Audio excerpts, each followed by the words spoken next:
You're watching women's college lacrosse on ESPN as it's now championship season here in Fairfield, Connecticut. This is semifinal number 1 of the MAAC Women's Lacrosse Tournament as the 4-seed Quinnipiac University takes on the number 1 seed Fairfield University.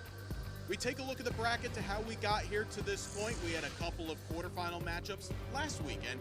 Quinnipiac getting through Canisius to earn their right for a semifinal berth for the first time in program history. Meanwhile, Fairfield, the 4-time defending conference tournament champions. And we welcome you inside the booth here at Rafferty Stadium alongside the former Marist College standout, Abby Witzak. I'm JJ Duke. And Abby, this is an interesting one because Quinnipiac, they've never been here before. Fairfield, this is just regular status sort of a season for them, but both teams have their eyes set on a championship place. Certainly, Fairfield's a veteran squad led by Carolyn Mangan on the defensive end. I expect to see a large defensive battle, especially with Quinnipiac on the other side. Kat Heldstetter in goal, goalkeeper of the year. I would expect to see a large defensive battle at hand here today. Yeah, let's take a look at our players to watch for this one. And first, it is the outstanding goalie for Quinnipiac and Kat Heldstetter. Kat's done a fantastic job this season for the Bobcats. She's really been a steady force. She's got 167 saves on the season heading into this one.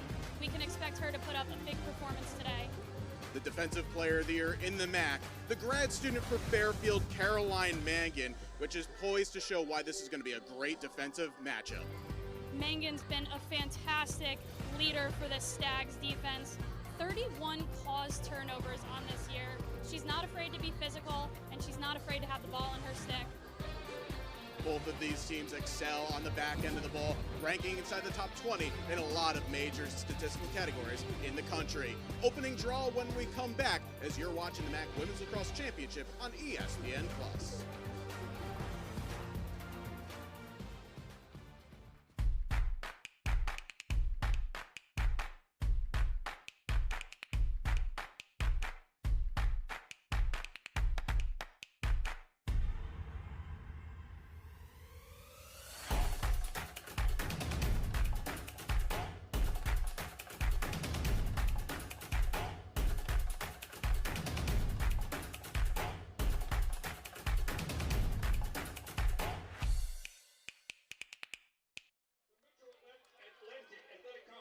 Moments away from the opening draw here between Quinnipiac and Fairfield on what is a sun-splashed Friday afternoon for Quinnipiac, who played their quarterfinal matchup in what was basically a deluge of rain from start to finish. It was in the mid-40s. It was just not a nice day.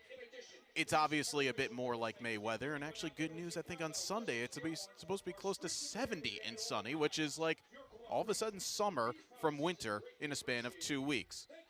The players certainly looking forward to this, Abby, and I know at this time of the year, if you're Fairfield, as we take a look at Laura Field in the midst of that huddle right now, you don't like waiting around for the better part of 2 weeks. That is, of course, what you get when you're the number 1 seed, but we talked to her a couple of days ago, and she said that it did actually help her group having this long stretch of off time earlier on in the season, so it's just more of the same. Lots of time for rest and recovery. Those student athletes were taking advantage of the athletic training room, getting healthy, staying well, studying hard. A lot of these teams competing today are going to be in the midst of final exams, finishing up the last week of classes. So it's imperative that they're staying healthy both on and off the field. This Fairfield team, 12-4 overall, 7-1 in the league. A MAAC best 23 ranked RPI. On the opposite side for Quinnipiac, they're at 52, but this is a program that certainly is riding high on confidence. And we talked with head coach Tanya Kotowitz, who's now in the 7th season at the helm of this team, and she really explained to us that when she came into this program, she wanted the culture to change. And she said this year, for the first time, she's felt like she's got the team that's bought in and basically enjoying playing with each other. Yeah, this Quinnipiac team has been energetic throughout the year. Not to mention, with their men's ice hockey program winning a national championship, that championship culture can be felt throughout their campus, and it certainly trickles down to all the other sports and forces them to really want it as well. I would expect to see a very physical contest today between these two teams. Yes, of course, all those folks up in Hampden still celebrating what Rand Pecknold and that staff and that team bringing a first men's hockey national championship. However, that's not the only title that Quinnipiac Athletics have won, especially in the MAAC. They've won 6 conference tournament titles this year: men's and women's soccer, women's cross country, volleyball, women's golf, and women's tennis. So they've been expanding the trophy case up there in Hampden, looking perhaps for one more. Again, Fairfield, they've been here, they've done it all. They have won 7 MAAC tournament titles in the last 4 straight. Quinnipiac, their first ever MAAC semifinal. It's the Bobcats in blue, the Stags in white. Fairfield goes from right to left on your screen, and we are just about ready to go in this one.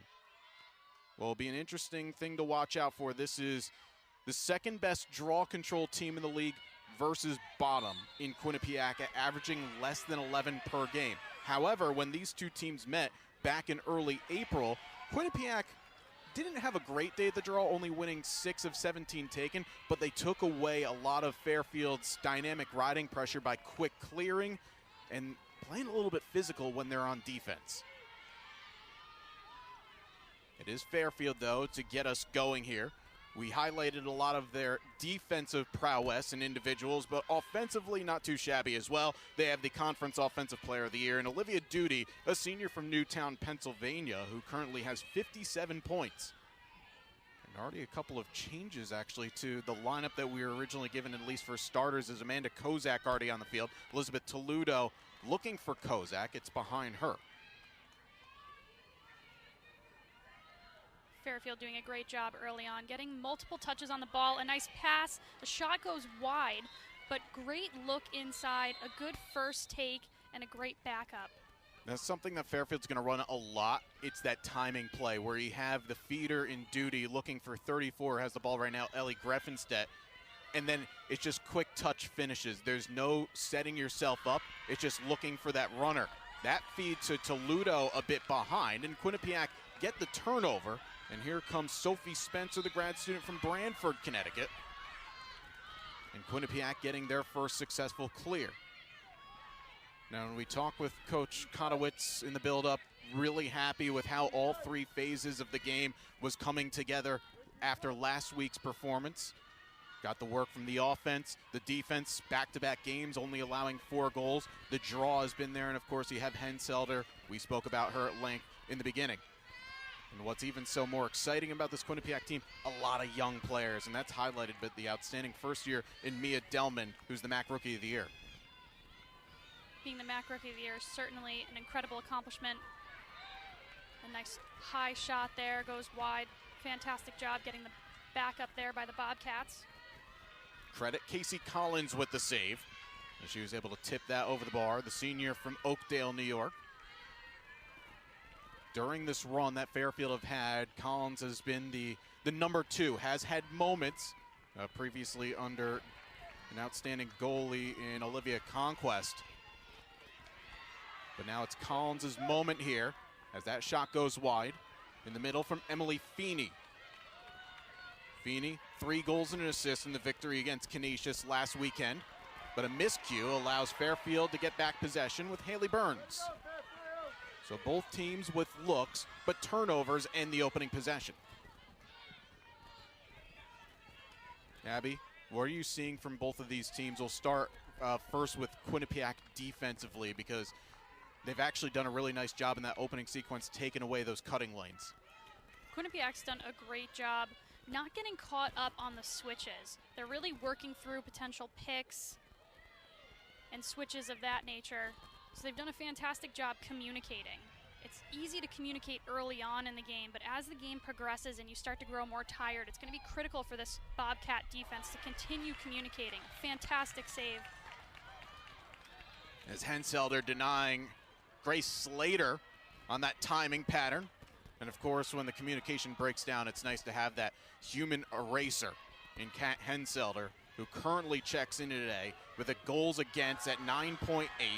Save percentage at a league best 52%, and she's amongst the leading goalies in the nation in save percentage and saves per game at 9.82. Amy Nikoloff now to goal line extend. And back here to Sophie Spencer. Now on the opposite side, Abby, when we look at this Fairfield team, they thrive on causing turnovers. What makes them so difficult to break down? Well, you can see here they're not afraid to pressure out because they know that when they do pressure out, they're going to have that slide behind them and that help defense. And you can see there a quick pass inside, Bobcats unable to handle it, and there we have the ground ball for the Stags. And now this leads to a potential breakout here. It's a 5-on-4 with Caroline Mangan carrying forward. Mangan, who has a goal in the season, gives it to Ludo. Now Duty, and scores. Composure there from the Offensive Player of the Year in the MAAC, Olivia Duty, outweighting Henselder and gives the Stags an early lead. A perfectly executed transition goal here. Great patience. Mangan draws the double, and then it was a quick 1-2 shot. Fantastic execution by the Fairfield Stags from top to bottom. And that came off of a turnover from Quinnipiac. Kayla Bay with the ground ball, finding Mangan, and then the Stags were off to the races. Now, it's one of those things that Quinnipiac, they can be so careful passing the ball. They know that they have to go stick to stick, but sometimes does it even just seeing a team and knowing what they can do defensively creep into the mind at times?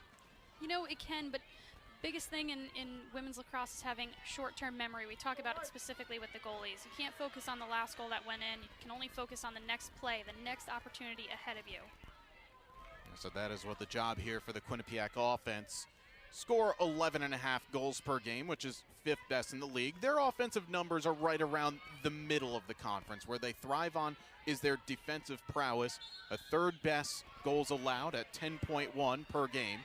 But what they're going to need to do is kind of throw a wrinkle into Nicolette LaVista, who just won the draw. The grad student from Glen Cove, New York, checked in today with now 71. It's at 72 after that win. And Fairfield can get into that mentality of make it, take it offense. And that's where if you're Quinnipiac, you're really going to have to do some work on the circles just to try and win some of those energy balls and keep Fairfield on the back foot as Toledo scores. Drove to the outside and put that over the shoulder of Henselder, and Elizabeth Toledo, the senior from Westchester, PA, now only 4 goals away from 50 this year. A fantastic drive, not afraid to switch hands and shoot low angle. When you're going to take a low angle drive like that, shot placement is critical, and she gets that one right up in the upper corner past Helmstetter. Toledo, a player that actually really came into the scene in this game 3 years ago. It was in the MAAC semifinal against Niagara, where she had hardly played in her career, hardly played even in that season. Goes out and scores a hat trick in that game, and she has hardly left the field since, as Toledo now currently steadily over 100 career goals. And she is a part of this offense that has now 4 50-point getters and 6 20-point getters. And also there's 9 total players in double figures. You can't defend one, but you can't defend all at the same time because you only have 7 on the field to work on defense.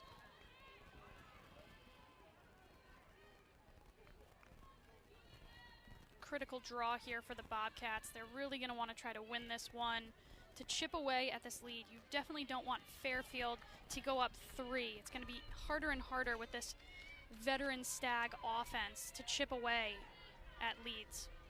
And Amy Nikoloff, the senior from Toronto, Ontario, she's trying to find that little pocket on the circle, but this time LaVista going straight up to winning that. But LaVista, oh dear, that's kind of an unforced error. She bounced that ball straight into the bench, and Quinnipiac, they'll be thankful for that gift.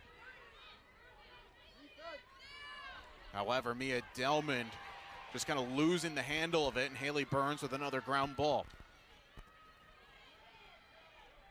Now, it's something that we've seen with the Fairfield Ride this season. They almost kind of speed you up. Think of it like a full court pressure in basketball, but it's one of those that they don't look for the player specifically. They almost try to force you into an area you don't want to be. What's particularly impressive is the stick work and stick skill of the Fairfield defenders. All of them are not afraid to run it and get the ball into the offensive zone. Olivia Duty, who scored the opening goal, now working in the office. Trying to roll the crease, but a really nice job by Melissa Murphy, an outstanding defender. An all-conference honoree to take away the angle. This is a foul, though, against Kaylin O'Connor, the sophomore from Downingtown, PA, and a free position coming here. They assessed a yellow card on the Bobcats. That is one that you don't want, especially for O'Connor, who's been consistent in the starting lineup the last few weeks. I think it was that little last touch to their contact to the head. That was the defining moment, so it'll be woman up. I'm curious if Greffenstedt will look to shoot quickly here. Will she reload the offense? I would anticipate her to pull out, considering the shot clock has reset to 90 seconds. This is a great opportunity for Fairfield to really tire out this Bobcat defense early in this first quarter. Well, Toledo ended up stepping in front of Libby Rowe to take that pass. Rowe doing a really nice job to go out and recover the ground ball. The senior from Rockville, Maryland, Rowe, with 55 points this season. Second team All-MAAC. Greffenstedt. Will there be a foul inside the 8-meter arc, so this will be a free position coming here to Fairfield. I believe Liza Bailey has been called for not keeping an offensive player within sticks reach. So Greffenstedt now with a free position, who is just 1 for 2 on free positions this season. Good decision, electing to get this ball around, utilize a little more of the shot clock.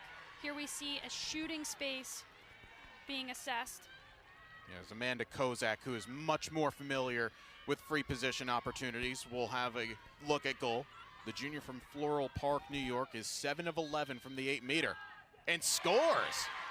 Well, Kozak usually likes to drive in right at the goalie, but just the two-step approach and goes from mid to low. You're absolutely right, JJ. Henselder looked like she was expecting her to run in a little bit further, but she opts to release this ball much quicker. Fairfield a 3-0 lead. Kozak giving the Stags that early advantage. Back in a moment here on ESPN+.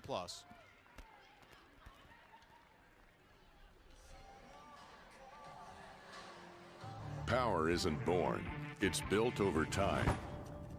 For over 65 years, Hercules Tires has been providing the muscle to move more drivers. Whatever the vehicle, whatever the terrain, and we back it with a powerful protection plan. So wherever the road or the trail takes you, we have the selection, value, and strength to get you there. Hercules Tires, ride on our strength. The B1 Performance Patch elevates physical functions by transforming carbs into glucose used to fuel the body. Don't compete without it.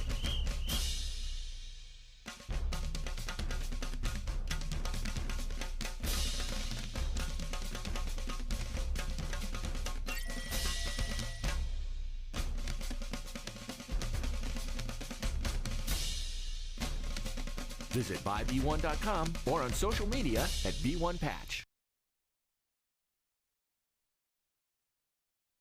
Program spaced only about 35 minutes or so, pending traffic, of course. These two clubs very familiar with each other. However, with Quinnipiac joining the MAAC after the conclusion of the 2013 season, they moved over from the NEC. Fairfield has had a pretty straightforward run in terms of their matchups in league play. This is the first time that these two teams have met in a conference tournament. Fairfield scored on an average of close to 15 goals per game in this meeting, but Abby, when we talk to the coaches about that regular season meeting, both kind of have that mutual respect to say, on their day, anybody can beat anybody. I think that's true for all schools within this MAAC conference. Any given day, any team could come out on top. It's going to be the team that can grit it out for the full 60 minutes to come away with a win. And I don't think either team in that matchup were at their best in that game. Conditions were not great. It was raining, it was windy, it was cold, basically like it was last weekend, but Fairfield will say that they were nowhere near their best. Quinnipiac would say if their offense was clicking a little bit better, as they only generated 15 shots on the day.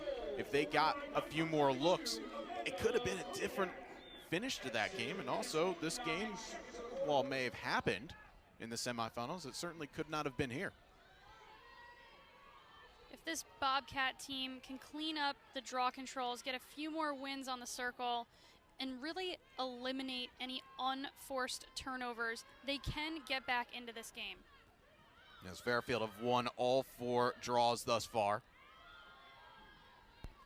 Goals from 3 different players for Fairfield: Olivia Duty, Amanda Kozak, and Elizabeth Toludo. As Slater has to recover. Slater trying to dodge. She ended up getting a little bit of a check there from Julia Stenick. And as a reminder as well, that last goal for Fairfield came woman up after the yellow card to Kaylin O'Connor. Which is always something important to remember. If you do pick up 2 yellow cards in the course of a game, you do get carded out. You cannot come back in. You're allowed to be replaced, and teams will never be finishing games down a player. But yeah, you have to have that little thought in your mind of maybe playing on that edge versus caution. Grace Slater, who's seen a lot of the ball here. She gets checked again from Amy Nikoloff. We talked about it earlier. So much physicality in this game. Just that little extra bump, that push off, the extension of the arms. It's going to be critical here to watch those penalties and see how the officials react to this physical contest. A good look for Slater, but it's over the bar, down to 6 on the shot clock. Slater reposts, but couldn't get it, as she was hampered late by Nikoloff. And a foul. But look how quickly, by the way, that Slater is able to recover after missing and then immediately just ask for the ball to come right back.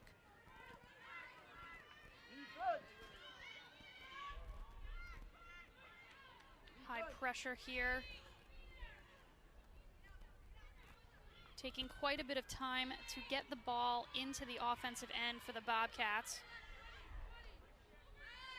Lauren Hayes able to find an outlet, and it's a successful clear.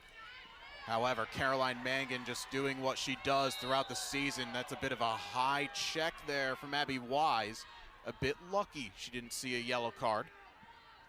But Fairfield, who are 3rd in the nation at ground balls per game, 6th in the nation in caused turnovers per game, give up one of their own, and that'll be a foul against Lindsey Barnes. Mia Delmond could think about going quickly. But what recovery from Mangan. I guess that's kind of the buy-in on what the pressure Fairfield does defensively. They don't take a second off. Even if you give the ball up, go get it right back. This Stag defense, they play hard. When that ball is on the turf, they're going for it. They're going for the ground ball. If they don't come up with the ground ball, they're looking for the check. Very much a ball-hungry defensive unit. Spencer trying to dodge, but she was trying to look for Mia Delman, just couldn't connect. The one knock on Fairfield, though, is while they do cause a lot of turnovers, boy, they give up the ball far too frequently. They average 17 and a half turnovers committed per game, and a lot of those turnovers are like that. I would have liked to see that ball run up the field more. Making those tight passes in transition can be very hard to catch when you're running full speed, and that's why we saw that bobble.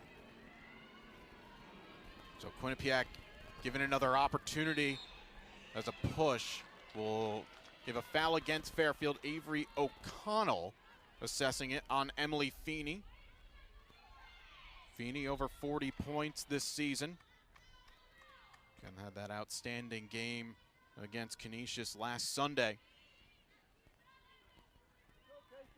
And our officials now having a chat to see where the position of the foul will be. We can see it here. I think that looked like right around on goal line extend, but they're gonna award free position to Feeney, who's 5 of 11 from the 8 this season. And Laura Field, we can hear her tones from across the way, disagreeing with the call. Shot over the bar. Delman's able to collect and score. Mia Delman, great reaction to keep the ball in play, and she found the pocket in between the goalie and the post. Delman keeping her eye on this one the entire way, and it ends up right in her stick, and she's able to sweep underneath and get this one right by Collins and Cage. Mia Delman, who did not feature, interestingly enough, in that quarterfinal game against Canisius, like her sister Ella Grace.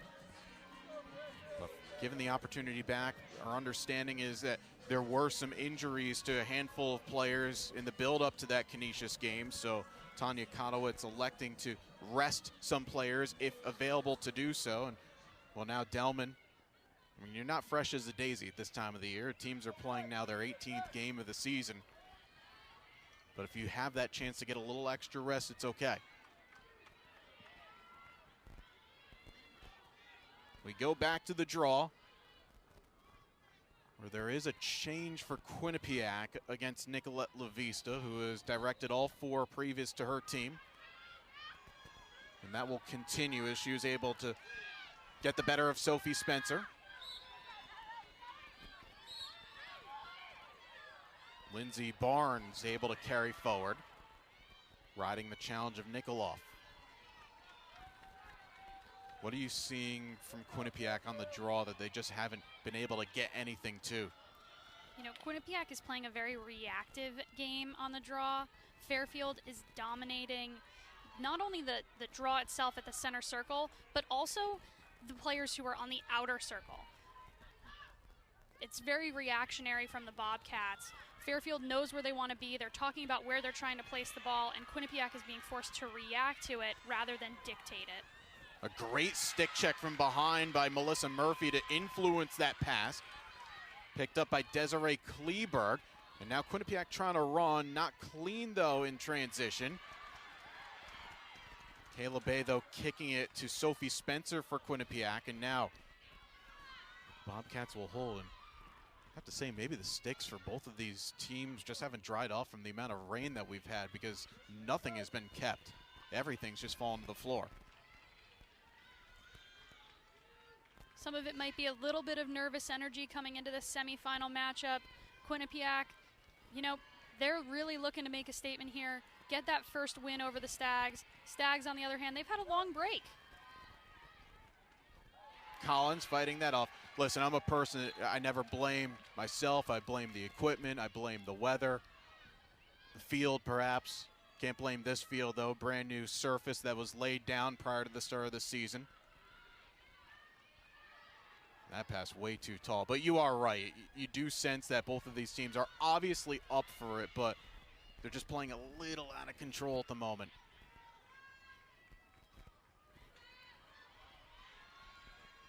Well, funny enough, when these two teams met earlier this season, kind of along the same lines, Fairfield scored the first 3 goals. Quinnipiac responded with 3 of their own. A feed in the middle. Collins again saves, denying Maddie Deegan. Again, Casey Collins playing her first postseason game. Well, she's withstood the test and has made 3 good saves. Great positioning there from Collins, not afraid to use her body to make that stop. As Rigolizzo carrying forward, finds Duty, who hesitates and puts it just wide. Great hesitation from Duty. That pump fake to get Quinnipiac underneath her, just increase her angle on that shot, but just wide. There's a 2-second differential between game and shot clock. Fairfield, though, in essence, can hold for the final good look of this quarter. However, again, the passing game has just not been on point for both of these teams. There's a few seconds come off the clock for Toledo to gather the ball. Grafenstedt, that timing play, enough contact, though. Henselder goes flying into her net and able to recover. That was a precarious moment there for the Quinnipiac goalie. Kudos to her for keeping her composure, trying to make sure that while she's falling backwards, she's keeping the ball in front, and smart lacrosse IQ by her defenders to step into that crease and try to assist with slowing that ball down. Do you like the decision there from Fairfield to go early? They could have held for the last shot if they wanted to. You know, in this contest where we're having a lot of sloppy play, I think everybody's just trying to get the ball in the back of the net at this point. And they're really trusting their ability to slow Quinnipiac down in transition. Well, it doesn't come to anything as both teams will exit the field after one quarter of play in this first semifinal in the 2023 MAAC Women's Lacrosse Championship Tournament. It's the number 1 seed Fairfield, who lead the 4 seed Quinnipiac 3-1. Back in a moment on ESPN+. BK $6 your way deal for a limited time. It's a royal still. Burger, fries, and chicken fries all your way for a feast on the budget. Head to BK. BK, have it your way. I'm Steven Singer, the I Hate Steven Singer guy. Roses are a nice gift, but they end up in the trash a week later. I have the perfect gift. My famous 24-karat gold dip roses that last a lifetime. See for yourself at IHateStevenSinger.com. When you drive a Honda, you're driving with the most fuel-efficient full-line automaker over the last 5 years.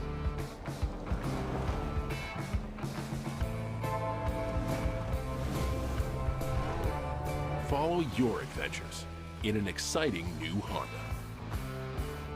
Buy online, reserve from select dealers, or visit your local Honda dealer today.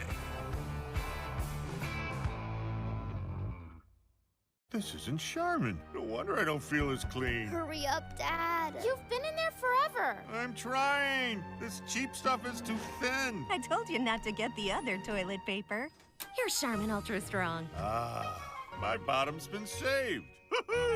With its diamond weave texture, Charmin Ultra Strong cleans better with fewer sheets and less effort. What's everybody waiting for? This? Okay, hon. We know you're clean. We all go. Why not enjoy the go with Charmin? Moments away from the start of the second quarter here at Rafferty Stadium, you see Tanya Conowitz, the 7th season head coach of Quinnipiac, going through the notes that she took from that first quarter. And Abby, if you had to put the coach's hat on, like what Coach Conowitz is wearing, what would she be saying during that first timeout, if you will? You know, I think she's going to be saying to them, hey, let's clean up the passing game, try to limit any unforced turnovers, stay calm, stay patient. You have the stick skills to maintain the ball in your stick. When you're getting pressured, don't just throw it away to the easiest pass you see or the closest person to you. Be patient with your decision making. Coach Conowitz does have experience in postseason before. In fact, led Marist to a championship back in 2008.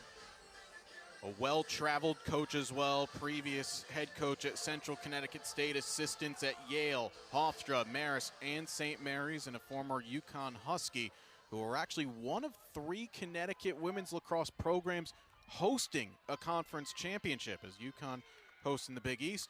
We're here in Fairfield, and also in Fairfield, across town, Sacred Heart is hosting the NEC. So you'd love to see that for Connecticut women's lacrosse. In fact, 5 of the 6 eligible programs have made their conference tournament.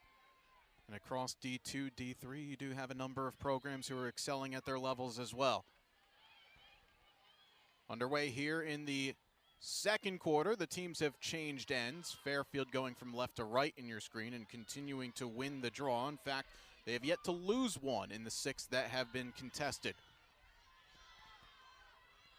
Maggie Fort carrying it across, one of a number of second-team all honorees in the MAAC this season. In fact, Fairfield had 6 second-teamers, 4 first-teamers. Pass in the middle for Toledo, just a bit too tall for her, and Amy Nikoloff able to take it away. The teams have now combined for 13 turnovers. Fairfield now with 8 of them. I think, if anything, that the break in between quarter 1 and 2 comes at a right time for a lot of these teams. But the sloppiness has continued on, despite the fact that both coaches could have said some words just to relieve the stress for everybody. Haley Burns with yet another takeaway. She's actually been really solid defensively. Burns, 3 ground balls, 1 caused turnover.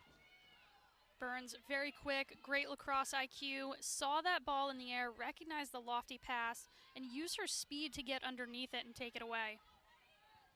She's a sophomore from Falston, Maryland, who only played 4 games last season, but a regular starter this year is Laura Field. I mean, it's amazing what the program has done over the course of their time, as that she has basically a rotation of up to 20 some odd players, and then she has a scout team that frankly could be just as good as a number of teams that they play throughout the course of the season. There's a pass for Greffenstedt in the middle, just misses the mark.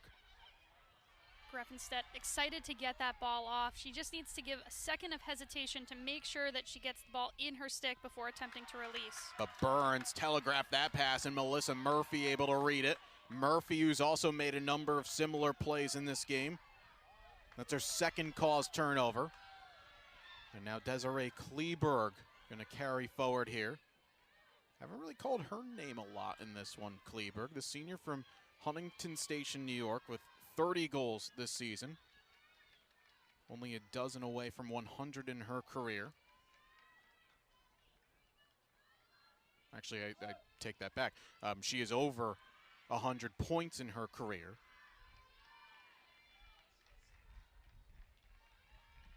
This Bobcat offense taking their time, getting the ball around, getting some touches. Yeah, for them, they need a good long possession here. If anything, just to give their defense a little bit of a breather. Spencer got a look, just couldn't get the shot off as Rigolizzo knocked it away. Empty stick check foul is against Quinnipiac as Abby Wise whistled. Oh no, the official are going to call a halt, and it's going to go back to Quinnipiac, so they'll have to reset the shot clock. I think it was around 23. There you go, 24.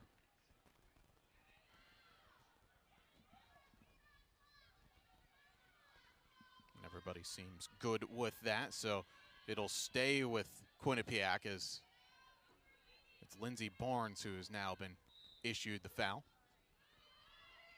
Spencer. Oh, nice dodge there. Get through a couple, but Collins with the save. Great job by Collins to stay patient and not jump forward as the drive was coming straight in at her. Saw the ball right into her stick.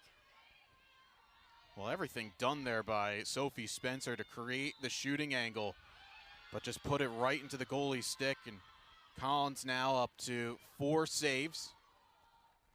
It's strange because she's actually amongst the league leaders in a number of statistics, Casey Collins, but she's the least worked regular goalie in the league. Averages under 6.5 saves per game.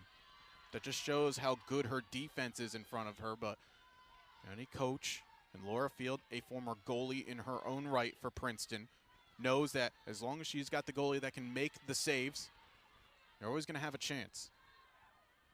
Pass in the middle for Maggie Fort, who scores. Another all-conference honoree, Maggie Fort, putting home goal 15 of the year.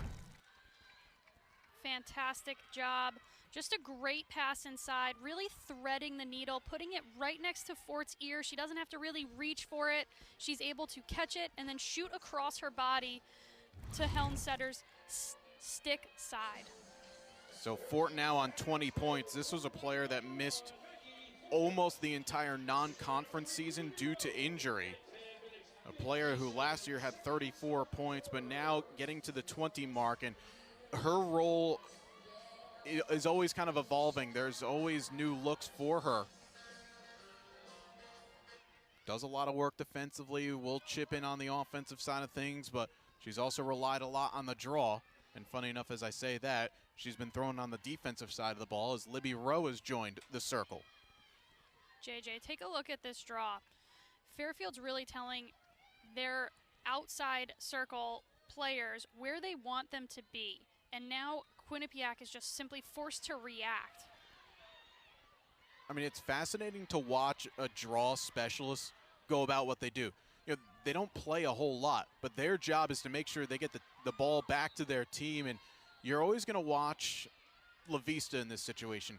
Little head motions, just always surveying. She's never actually looking at the ball being, put into her stick right before the draw gets taken. And at the last moment, she'll kind of make a nod or a simple shout to say where the ball is going to go. Well, that's interesting. It looked like Kayla Bay with a cross check, but the referee says it was a clean play. Bay certainly celebrated that one as she went back up the field. And Quinnipiac, again, they've gotten themselves 7 shots in this game, but I can't remember one time it was kind of a fluid offensive set where they got a goal from. I mean, they do have the one on the day, but it just hasn't really gotten going.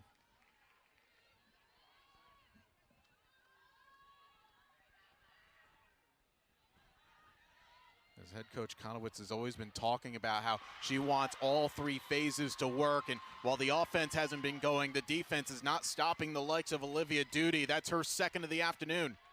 A fantastic job by Duty, recognizing that Murphy released her pressure in an effort to go for that back check, and in doing so, she got off her balance, and Duty able to wrap around her, get a foot ahead, and really crush that one into goal. Duty, kind of like Toledo, had sparingly played prior to last season, and then Duty becomes the main feeder for Fairfield, has 50 points last season, and now is 1 point away from 60 this year. And again, also does have eligibility like a dozen seniors that Fairfield have on their roster to come back next year. For Laura Field, there is no rebuilding. It's really only just reloading.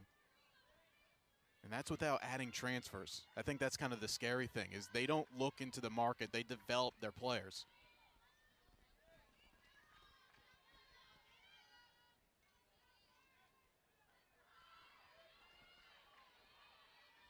So as again I was referring to before, just watch both of the draws, and you can also talk to us a little bit through this as well, Abby, because they never actually look at the ball. They're always looking around the circle. They're looking at the circle and just muscling it up. And that's a foul on Quinnipiac's 18, Maddie Deegan. And Fairfield have continued to win all 8. I will say the last couple, though, have been more 50-50 balls. La Vista was winning them cleanly early. So I think it's just only going to be a matter of time before the bounces start going the Bobcats' way. I think it will be a big topic of conversation for the Bobcats at halftime. How can they adjust on the circle to be in a position to get those ground balls? Fairfield started the game on a 3-0 run over the game's first 7.5 minutes. Quinnipiac scored with 4 minutes left in the first quarter, and Fairfield have hit the back of the cage twice here in the second. The sport is a game of runs. Fairfield have had 2 of them. Greffenstedt waiting. She will roll the crease every now and then just to change it up. Instead goes back to Grace Slater, another one of these players that didn't see a lot of action last year and now are a focal point this year. Toledo puts it wide.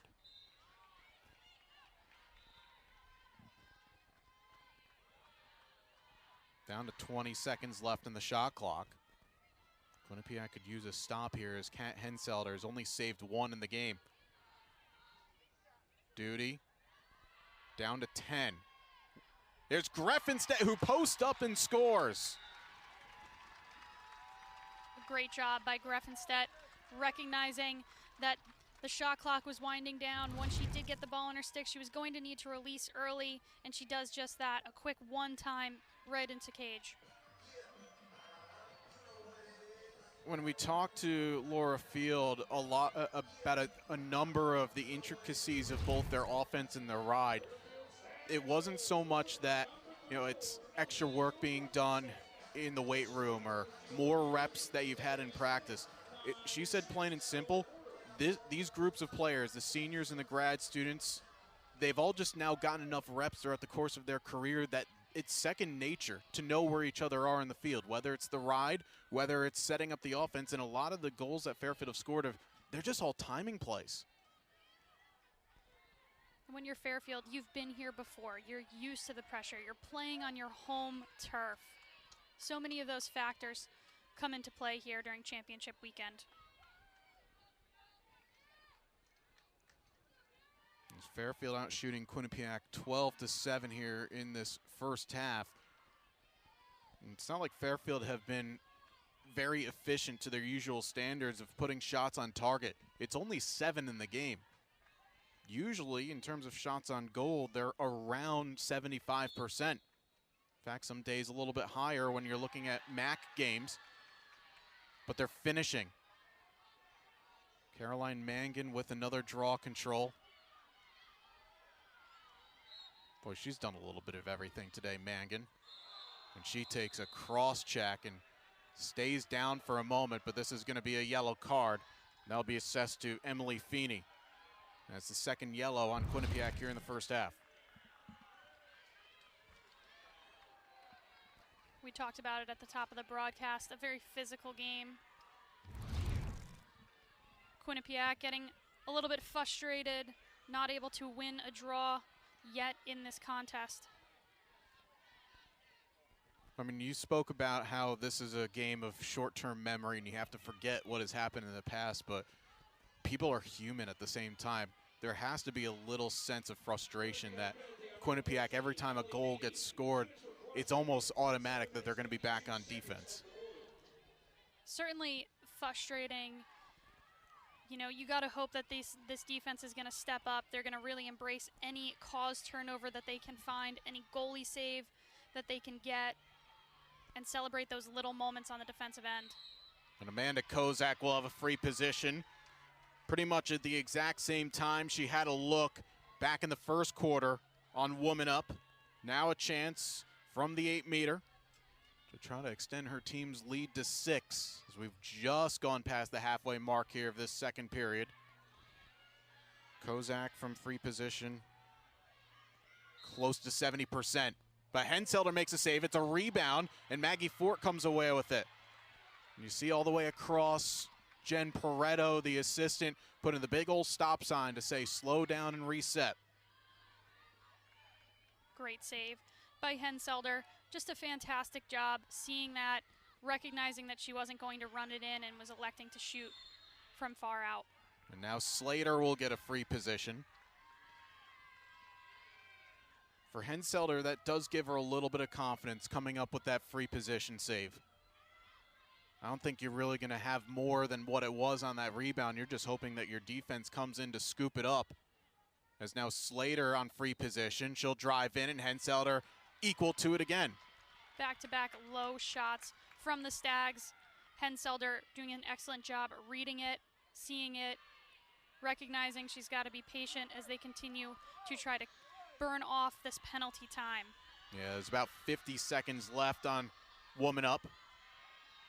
This would be a bit of a motivational boost for Quinnipiac. You're talking about the little wins, just killing off a yellow card.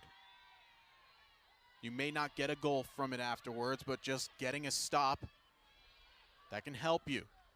As we've seen in this sport often enough, 5 and 6 goal games at halftime, it is far from over. Kleberg opting to just hold the ball, burn off this last 15 or so seconds on the penalty. That way they'll be even strength for a better part of 20 plus seconds. Yeah, and with the yellow card on Feeney, that's a main offensive player, so you want her back on the field, as she will now sprint on here with 25 seconds left in the shot clock. So job done there for Quinnipiac. And always, it's kind of like in ice hockey when you're killing off a 2-minute power play, you need your goalie to come up with saves.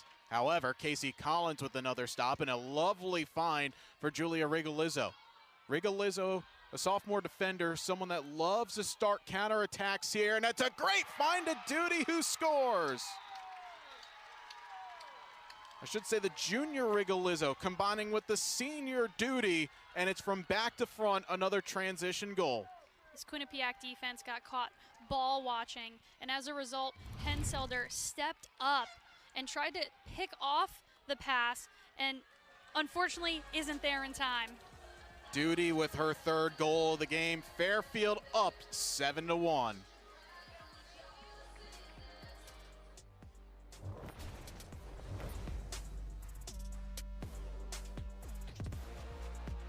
We are the modern Jesuit Catholic University on a path to national prominence, evolving and innovating, elevating the student experience while advancing access and affordability to a transformative education. Fairfield University is a destination for arts, culture, and athletics.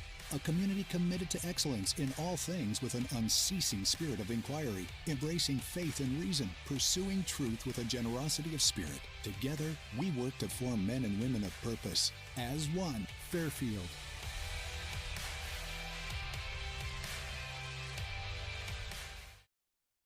At Quinnipiac, we know success doesn't just happen. It takes purpose. One that's fueled with a relentless determination. We are the ambitious. Those motivated to propel passions into meaningful professions. Those who yearn to be part of a community where everyone is welcome to thrive. Immersive academics, lifelong friendships, world-class athletics. You bring the ambition, together we'll unleash it. Quinnipiac University, ambition unleashed.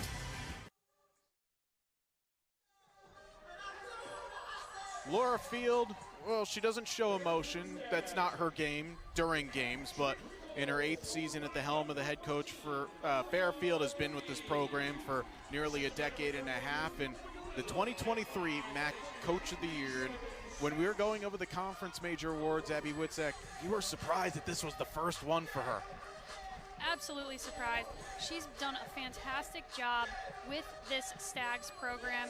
She took over an already successful program, but when Scott Teeter left Canisius, it really opened the door for a new dominant program in this MAAC conference, and she stepped up to the plate, took on that challenge, and has really made the Stags a force to be reckoned with. And of course also Laura Field taking over for a legend in his own right in Mike Waldvogel, who in his last dance in 2015 led Fairfield to a MAAC championship. Had a chance to play Princeton, ironically enough, which is, of course, Coach Field's alma mater. And then next game, Laura Field's in charge, and the rest has been a bit history. Who, by the way, Laura Field just recently picked up her 100th career victory, as she has joked often enough. Well, it's my job usually to provide other coaches with their 100th victory. It's nice to finally get my own.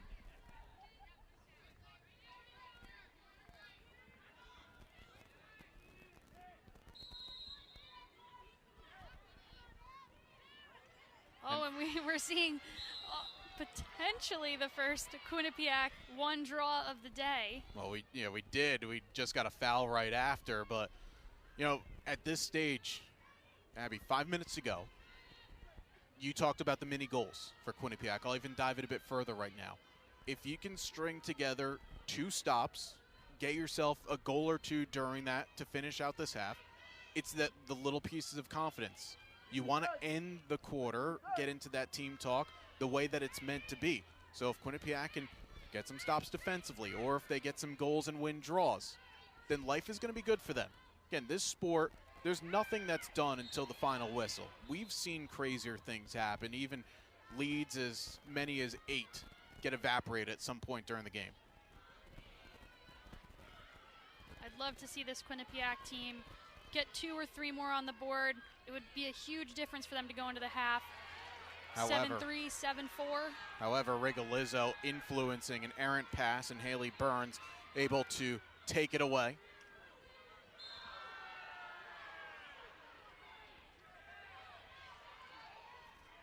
And there was a bit of contact on the far side of the field where Laura Field was rather upset.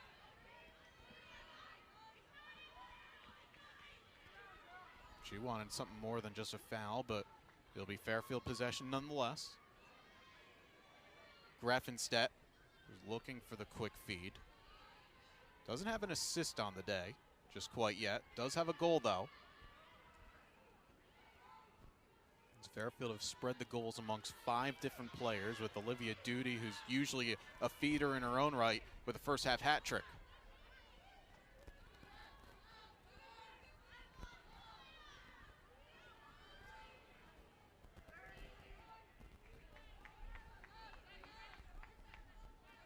.25 on the shot clock, as Fairfield's still trying to get themselves situated on the possession here, what they want to run. You could also say it's good game management, trying to see out this half. Toludo in the middle for Slater, it's over the bar. Clock continues to run, down to 8 seconds. Kozak somehow got to that ball, misfired. She gets fouled with 2 seconds left on the shot clock. I don't know if there's enough time for Amanda Kozak to get something off here, as the clock had to be stopped. Both referees by the goal line patting the head, meaning stop the shot clock but run game clock. This kind of works out as a nice break for Fairfield because they can set up at least something. Really going to look for somebody to stream in right to goal, kind of like a little dip inside like a post play in basketball. Maybe throw one of your taller attackers right on that crease there and get a quick pass inside for a quick one-timer shot. Something was whistled over. Okay, they add 1 second to the shot clock, so there's 3 seconds. And they add 3 seconds back to the game clock. Just enough time for a quick cradle, maybe a one-timer here. Oh, they got a look with Greffenstadt, just wasn't able to trigger. It'll be a turnover. Another little victory here for Quinnipiac, able to run that shot clock out.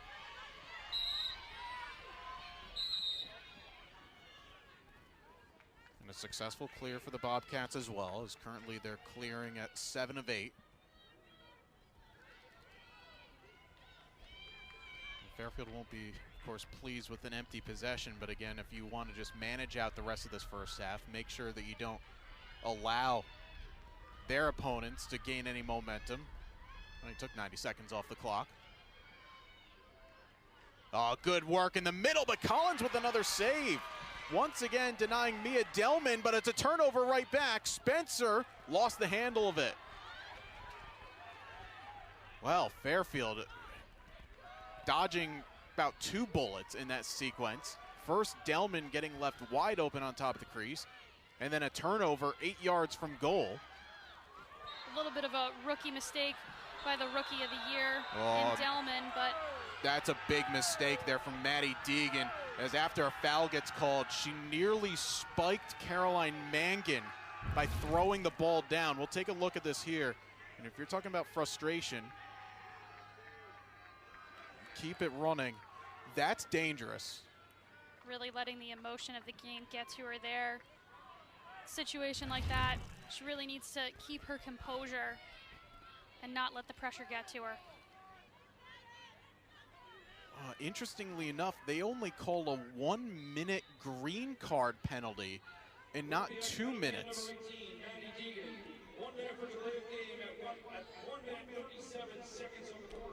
I'd say this, Maddie Deegan is very lucky that that ball did not hit Mangan on the ground. I would agree. You know, she's lucky that it's a delay of game call. Anytime you essentially take the ball and throw it away, it's going to result in that delay of game. She is fortunate, though, that in her actions she did not, hurt another player on the field. Because if that happened, the referee could have escalated that to something more. And Deegan is a very important player for this Quinnipiac team, not just the offense, but in general. Again, another woman up opportunity that Quinnipiac is going to have to work through. 13 seconds left on the woman up. Fairfield can hold just about to 7 seconds left on the shot clock as Sarah Boucher, who wears 11, in on this offensive set. That penalty is now expired. We're at even strength. Pass to Duty. He's trying to roll the crease. Good double team, though. And Kozak able to dodge out of the way of Deegan. Now down to 15 on the shot clock. Boucher's going to call her own number here. Takes a shot wide. 8 seconds left on the shot clock. Duty's going to have to recover quickly with 3. Looking for 4. Well, if that pass was on the money, she had a look at goal, but that's going to do it here for the first half. Little victories for Quinnipiac there, able to keep the Stags at 7, but unable to get a few goals for themselves. It's going to make it that much harder for them to come back in the second half. Yeah, Fairfield spreading the wealth offensively. 3 goals and an assist for Olivia Duty, but a goal each from Ellie Greffenstadt, Maggie Fort, Amanda Kozak, and Elizabeth Toludo to give the number 1 seed a 6-goal advantage heading into halftime. The lone tally for Quinnipiac from Mia Delman That was at the end of the first quarter as the Bobcats held scoreless over the last 18 minutes or so of that first half. As Fairfield will camp out in the far corner, Quinnipiac will go to the locker room as Laura Field has thrown on the headset, and we'll chat with her now. Coach, I know the goal scoring spreading has been nice. I'm sure, though, you're going to be talking to the team a bit about the turnover game. Yeah, I mean, that was the message at both quarter media timeouts. We've got to take care of the ball. We can't give anybody on any team any second opportunities, and we need to make sure that we have ball security at all times. Coach, talk a little bit about your transition game. What's your game plan to kind of clean it up and really take advantage of those fast break opportunities that you've been gifted with so far? Yeah, I mean, it's kind of off of what I just said. It's ball security, but up tempo. I mean, they're not mutually exclusive. We need to make sure that we see the good breaks, but also, make the good pass and do the easy a little bit better. All the best in the second half. Laura Field, the head coach of Fairfield University. Thank you. So with that, we will step aside here. Stay with us as there's plenty more to come. You're watching the first semifinal of the 2023 MAAC Women's Lacrosse Championship Tournament. Fairfield leads Quinnipiac at halftime, 7-1. Are you a new AT&T customer looking to upgrade your phone? You're trapped, locked into your contract for 3 years. And your phone is locked into their network too. No 2-year upgrade for you, Jonathan. But T-Mobile has a way out. Introducing the Easy Unlock. Bring your AT&T locked phone and T-Mobile will pay it off and give you one of the latest 5G smartphones free. Plus, next time you're ready for an upgrade a year earlier. You're free now, little one. So are you. Just so we're clear, I did trip on purpose for comedy. Free your phone now at T-Mobile.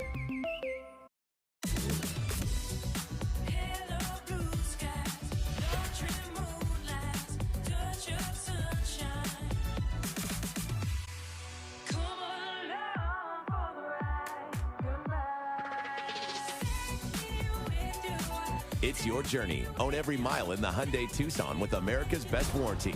The Tucson comes standard with Hyundai complimentary maintenance for 3 years or 36,000 miles.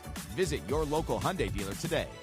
Hey, and one more. No, I think we got it. Yeah, let's focus on the RV. Come on. RV? Okay, everybody look at the RV and smile. This is what you want for your family portrait? Good point. We bundled the boat with our home and auto first. Hey, team, get on in here. Team? Oh.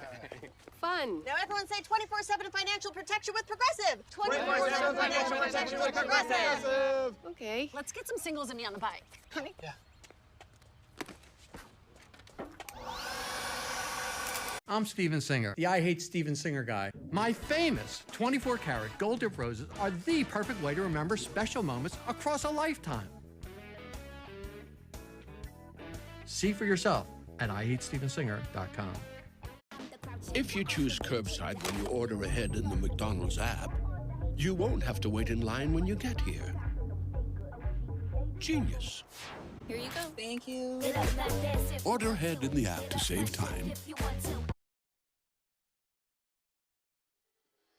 Halftime here of the first MAAC Women's Lacrosse semifinal of 2 on the day, as the #1 seed and defending champion Fairfield University leading their local rival Quinnipiac University by 7-1. The Stags, helped by the 3-goal, 1-assist performance of the MAAC Offensive Player of the Year in Olivia Duty.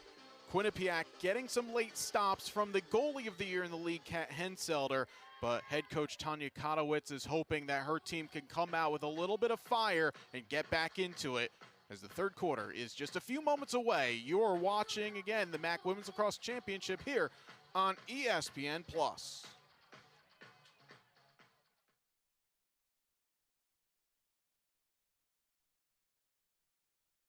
Metro offers MLS Season Pass? On us. Every match? Yeah. Oh, yeah. Says it on the poster. Now at Metro, you can enjoy every soccer match with MLS Season Pass on us and unlimited 5G for $25.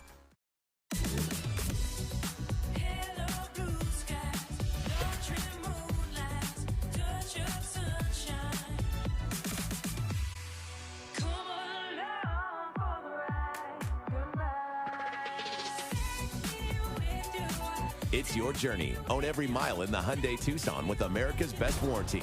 The Tucson comes standard with Hyundai complimentary maintenance for 3 years or 36,000 miles. Visit your local Hyundai dealer today. I'm Steven Singer, the I Hate Steven Singer guy. My famous 24-karat gold dip roses are the perfect way to remember special moments across a lifetime. See for yourself at IHateStevenSinger.com.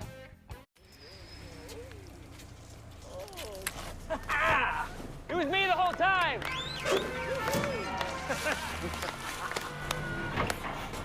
Well done, ma'am. What did I do exactly? With Snapshot from Progressive, you get a personalized discount for doing exactly what you're already doing, being a safe driver. Congratulations. This is a bowling trophy. Yeah, it's the biggest one they had. Okay, thanks. Oh, and beginner.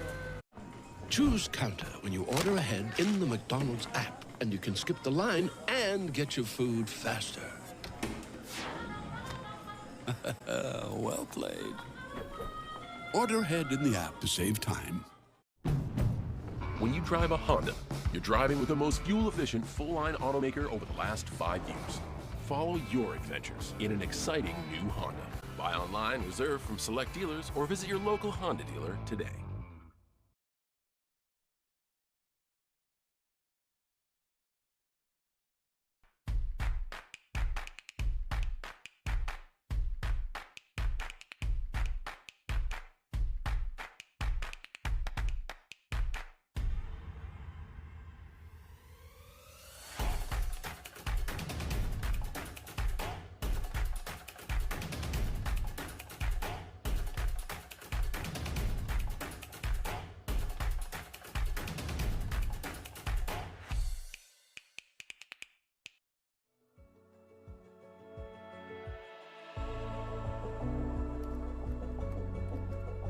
Quite on set. Stand by.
Metro offers MLS season pass? On us. Every match? Yeah. Oh, yeah. Says it on the poster. Now at Metro, you can enjoy every soccer match with MLS Season Pass on us and unlimited 5G for $25. BK $6 your way deal for a limited time. It's a royal still. Burger, fries, and chicken fries all your way for a feast on the budget. Head to BK. BK, have it your way. 2024 Chevy Silverado HD with Duramax diesel. And the Chevy Silverado with powerful TurboMax engine. No matter what route you take, there's a Chevy truck to get you there. Find new roads. Get 1.9% financing on all 2023 Silverado 1500 LT TurboMax pickups. Plus, current Chevy owners get a $5,500 total value when you trade in an eligible vehicle. Find new roads at your local Chevy dealer. I'm gonna pull over and stretch my legs. I think he was supposed to keep left there. What is this place? The other side of the rest stop. Bundles as far as the eye can see. If you're looking for a first mate, I know a guy. Me, I'm the guy. Is this Oak? 4 types of jerky. This is where I live now. You could save a ton with Progressive by bundling your boat or RV with your home and auto. Hey guys! Free bags! They're just giving them away!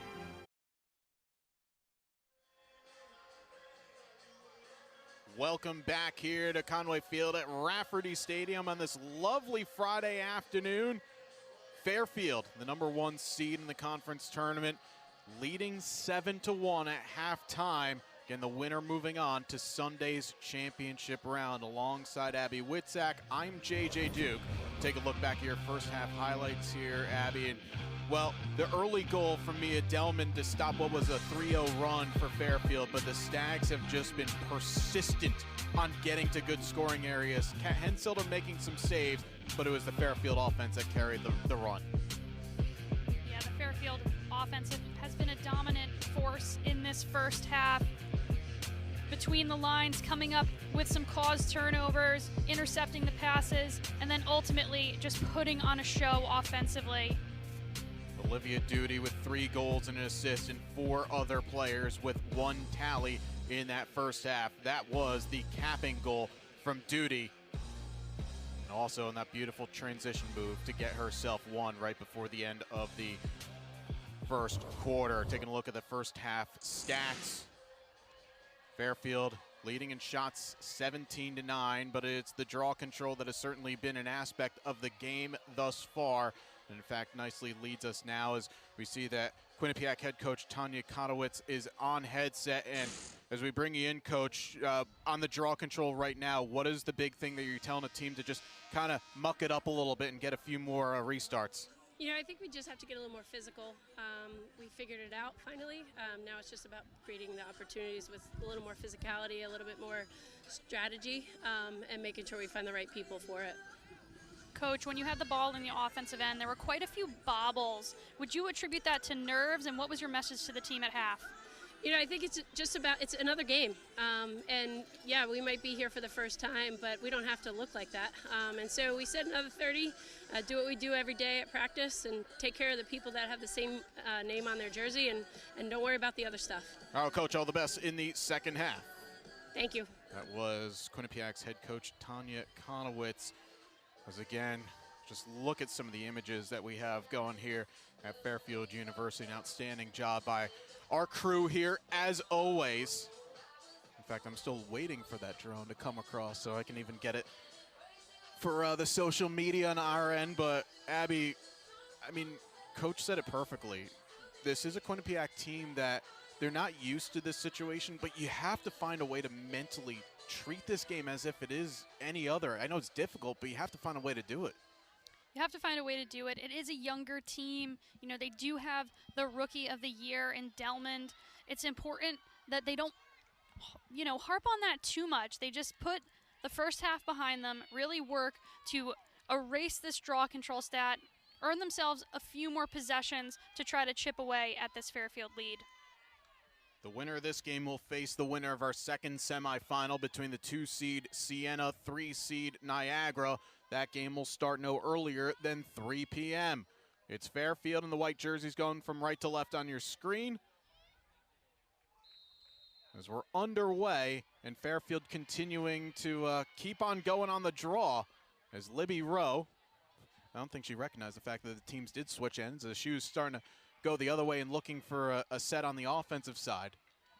But now Fairfield will run their usual set that's seen them put 17 efforts on in the game, 10 on target, and 7 have hit the back of the cage. And Fairfield are the 4-time defending tournament champion and have won a MAAC record 7 women's lacrosse championships. Quinnipiac, their first ever MAAC women's lacrosse semifinal. Henselder up to the task that time, denying Olivia Duty. Great first save to start off this second half for Henselder. Still in this game, still supporting her defense, trying to set the tone early and bring some energy into this Bobcat sideline. That's a key word, energy. I mean, we're hearing the yelling enough from the players across the way. But I've seen at times after goals go in, it's not hanging of heads, but you can read a lot from just shoulders just dropping a little bit. You know, some heavy-winded breaths from players. There's a lot of work that's being put in. And remember, Quinnipiac had to play a quarterfinal match at home last weekend just to get themselves to this stage. And it's a different animal playing a road conference tournament game. And Quinnipiac they're a 500 team on the road this season at 4-4. They're 6-3 in Hamden. So it tells you that they certainly have a bit more success at home. They found ways to win on the road. But when you've also are playing a team that you've never beaten in program history, that sometimes paints a little bit of a picture.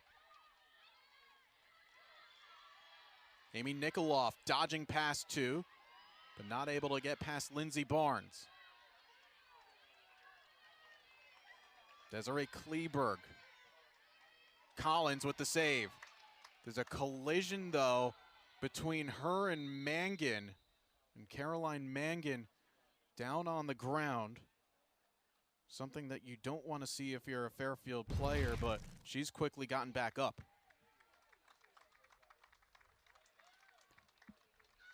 Oh, that was it was inadvertent contact. It ended up because Kleberg clipped Rigolizzo, who then fell into Mangan.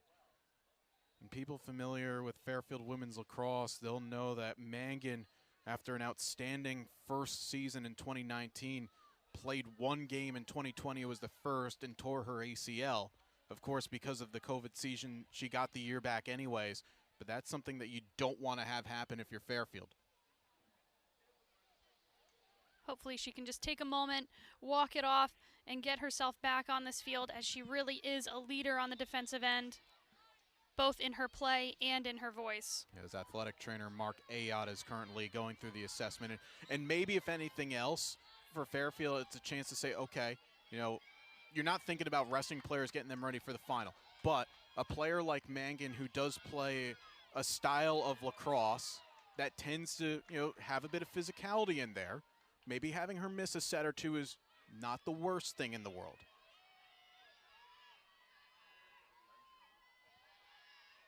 But I already see Mangan jogging back and forth behind the bench, so those are good signs for Fairfield, as Rose made a great cut, but the pass is off the mark, and Lauren Hayes scoops it up. And Caroline Mangan has gone back to the substitutions box. She wants back in this game, and she's in. Meanwhile, Maddie Deegan going coast to coast. A chance here for Quinnipiac, and they score. Emily Feeney, who had an impressive hat trick last weekend against Canisius, getting the first goal here in the second half. We talked about those little victories, all of these little victories that are going to be required. Just a great pass inside, a good one step, and getting her hands free to get that ball top shelf. It seemed for a second the run had almost sputtered there, but Feeney doing a nice job dodging around a defender and putting it away. Now I'm watching back, this is off camera, Caroline Mangan, who's on the edge of the center circle.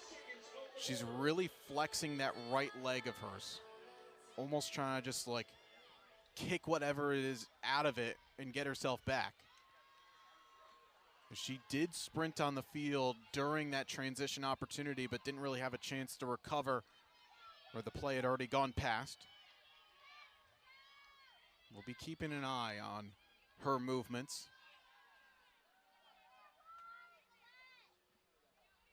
But that is a huge sign of positive news for Quinnipiac, the fact that they were able to execute back to front, got a stop. Good transition as well, almost taking part of Fairfield's game to them, and then an efficient executed shot.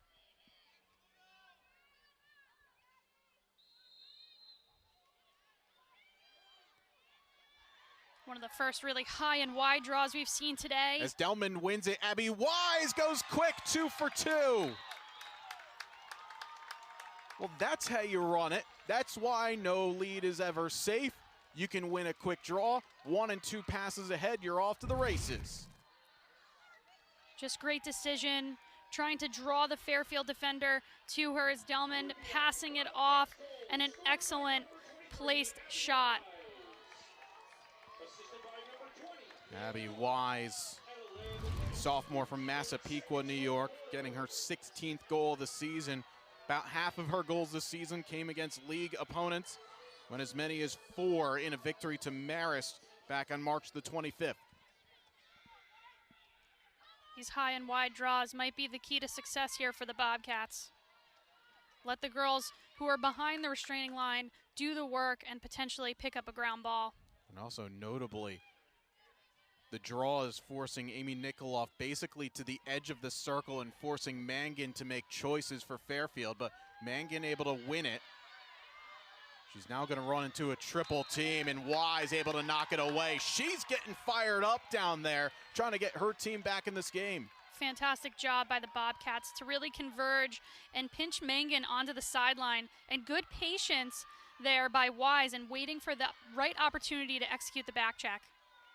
And now it's unsettled here. However, an influence bad pass forces Delman into a tough spot, and we'll get the ball back.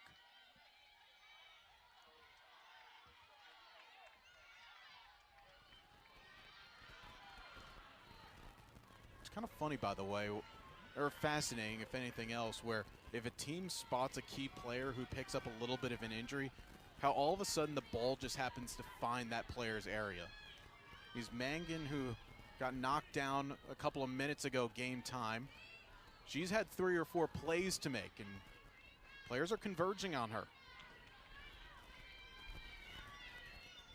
Doesn't matter what sport it is, the ball's always going to find you.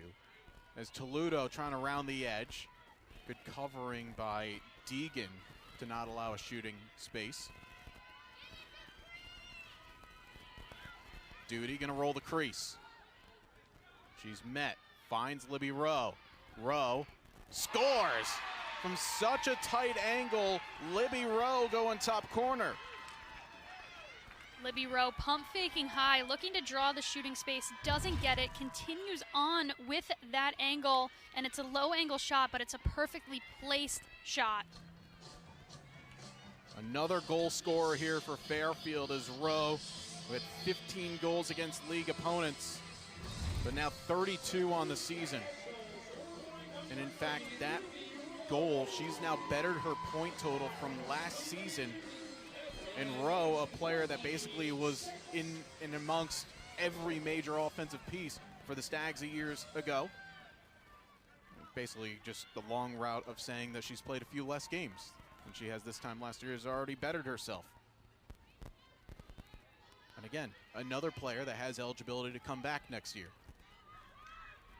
It's all about progression, working hard in the off season so that it pays off during championship weekend.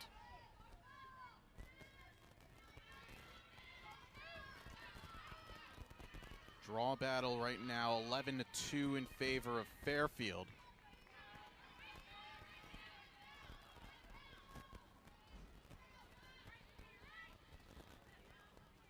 Long pause. We've had some very long pauses from our officials today trying to get the draw right. Quinnipiac won it, but not a clean pass, allowing Maggie Fort to scoop it up. The Stags once again will go back to work. It seemed like Quinnipiac had some momentum on their side. They got it to a 7-3 game, but Fairfield have won 2 consecutive draws.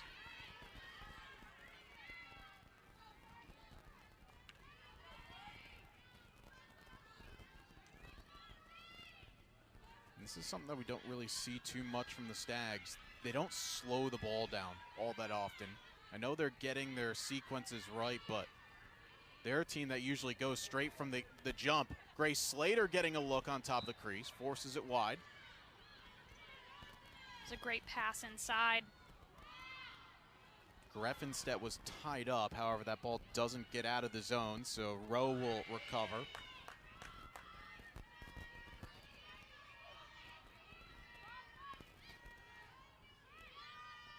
Toledo. Oh, she's got an isolation here. Now met by a double. Loses her balance, but finds Slater. Slater to Rowe with under 20 on the shot clock. Shoots again from that tight angle, and Henselder bodies it away.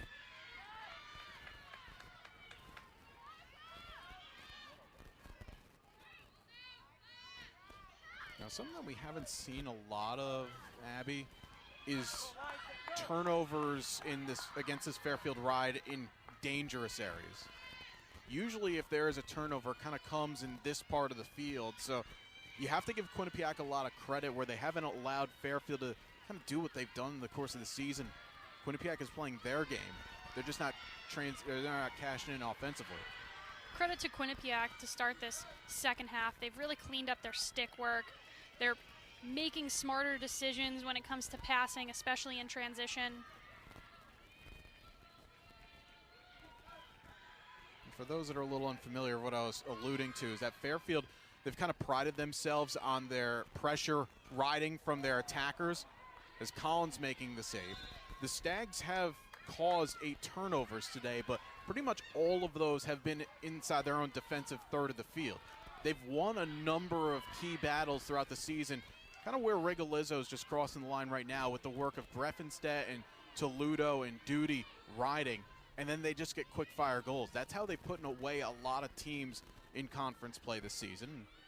Yes, while there's a 5 goal difference right now, on another day, if Fairfield executes their ride to their standards, it's probably a bit more.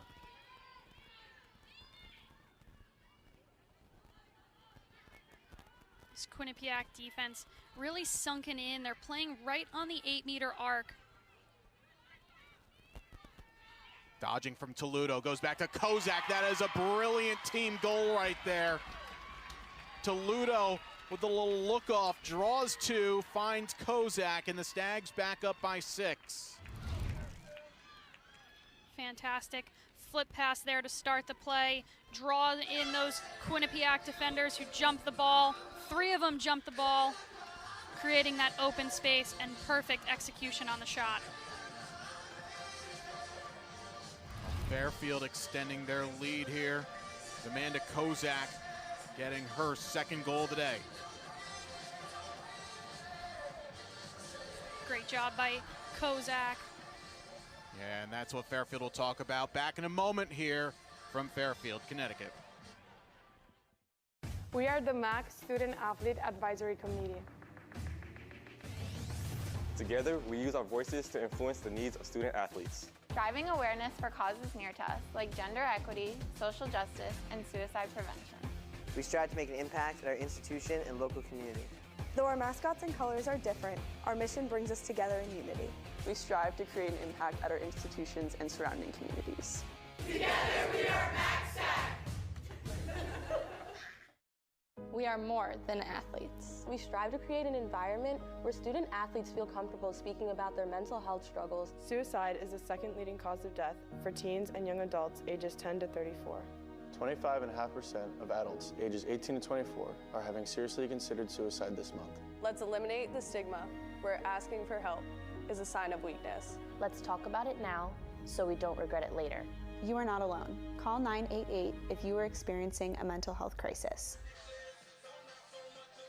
Let's take a look at the tournament history for both of these teams. For Quinnipiac, yes, this is their first semifinal appearance in the MAAC as they made the quarterfinals in 2017 and 21. In fact, this is the highest seed that they've ever had. However, they've had some success elsewhere. When they were a part of the Northeast Conference between 1998 and 2013, they had 10 tournament appearances, including knocking off Sacred Heart in a championship back in 2011. They're looking for their first. Fairfield are looking for their 8th. And also, one thing to note, in addition to that all-time record of 24 wins and 14 losses, they're near unbeatable at home.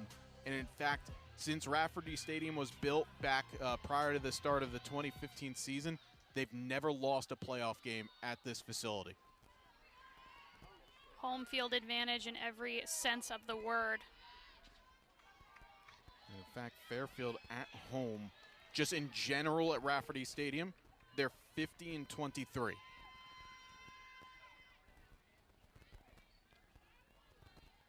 That explains why Coach Field got to that 100-win mark so quickly. That she did.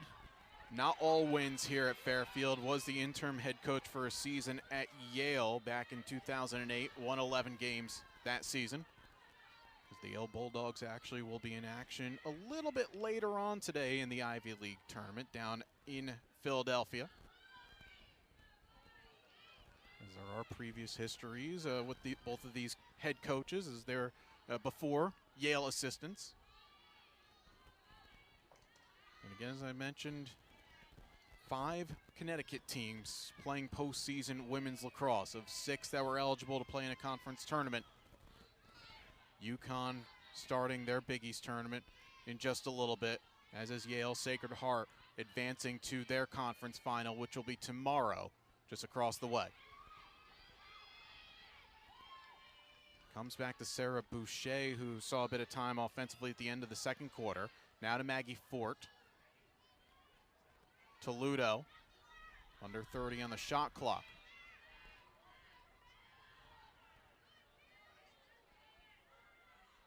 Now to Ellie Greffenstedt. It's like Fairfield are just probing right now. They're waiting for that final moment to make that killer pass.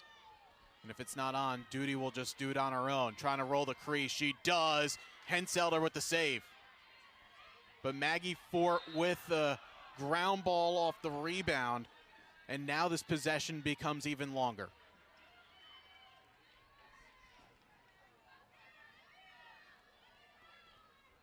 And as that good boy watches on from behind, who desperately wants a lacrosse ball to play with for the rest of the afternoon, it's Fairfield who will keep the ball.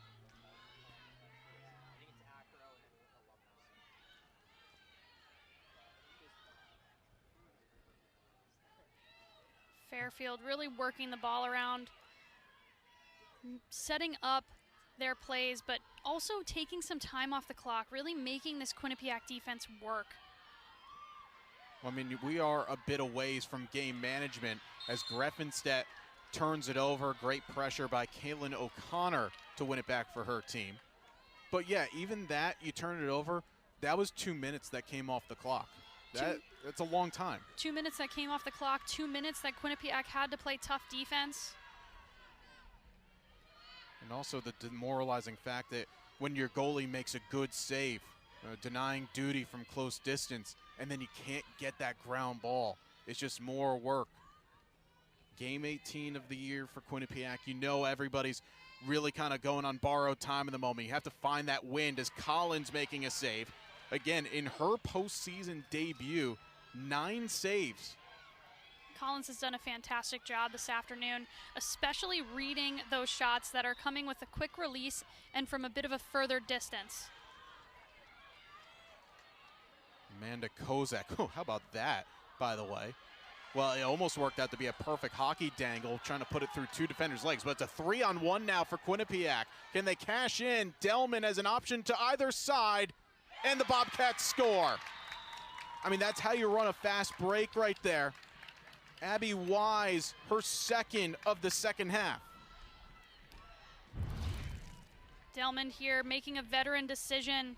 Would have been easy for her to just try to release, but that patience gets the ball over to Abby Wise, and a fantastic finish by Wise. I mean, it's so easy. And you would understand if Delman wanted to be a little bit selfish in that situation, because if you're a defender, you're probably anticipating a pass and not a shot. So if Delman takes a shot, okay, that's probably not the worst thing in the world. But, yeah, no, you take those looks. As actually have to correct myself. That was, I think, Angelina Sparacio who had the goal. I saw a 3. I thought there was a 2 in there as well. Anyways, but yeah, Delman doing the right thing, drawing the defender, finds an option, puts it away. Good patience from the rookie. In situations like that, in this atmosphere, on this stage, it can be very hard to make the right decision, to have that patience. But great lacrosse IQ and great decision making. I was right. It was Wise, as she's been credited with her second goal of the game. And a foul against Quinnipiac off the draw.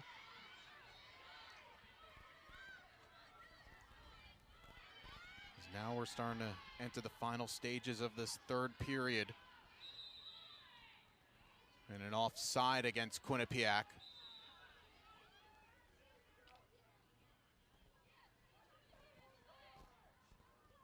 Tanya Konowitz having a go at the official right in front of the Quinnipiac bench to say that the line was held.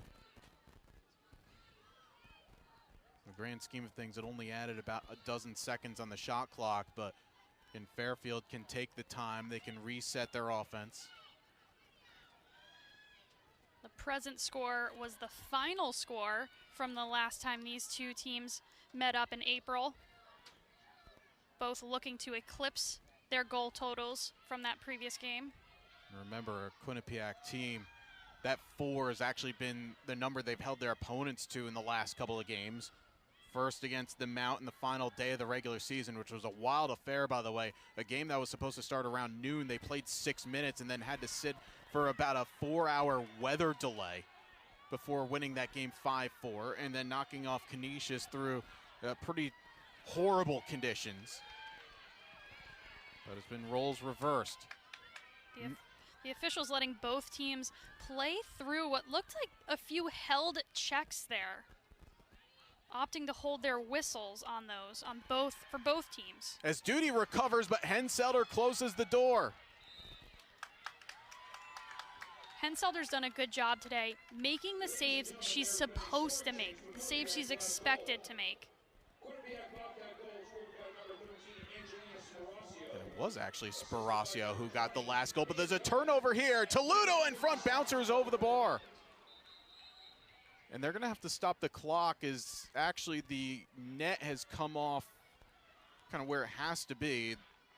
The posts are not drilled into the ground, so when a goalie crashes into a post, they reset. Now we go again, but Quinnipiac dodging a huge bullet off of a turnover behind their own goal line. But yet it's Sparacio who's credited with that last goal.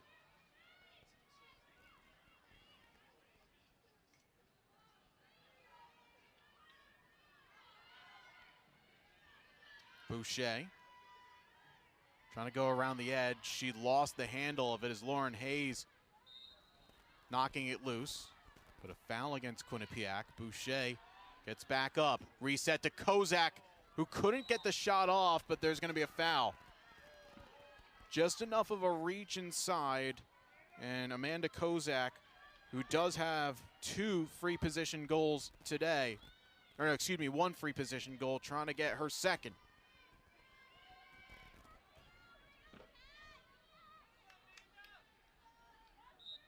She will reset though. Works to Rowe, who has space into a triple team but couldn't get a shot off. Rowe gets a rebound and scores! She lost it, somehow found it, and from her knees bounces it past Henselder. Rowe does a great job on the initial take. She actually pump faked a few times looking to get the shooting space call, doesn't get it, still drives in, and on that crash as the ball comes out, she just does a fantastic job picking up what we would call the garbage in front of the cage and getting that one in past Henselder. That is an energy goal right there, and the reaction from Rowe, who just realized, I mean, that's instinctual. You don't even think about that sequence. You're just thinking, get ball and put it on goal. And she reaped the rewards. And even though Shy shrugged to say, I had no idea what happened. Just a fantastic job. That ball bouncing around just happened to land in her stick as she was attempting to go for the ground ball while she herself was down on the ground.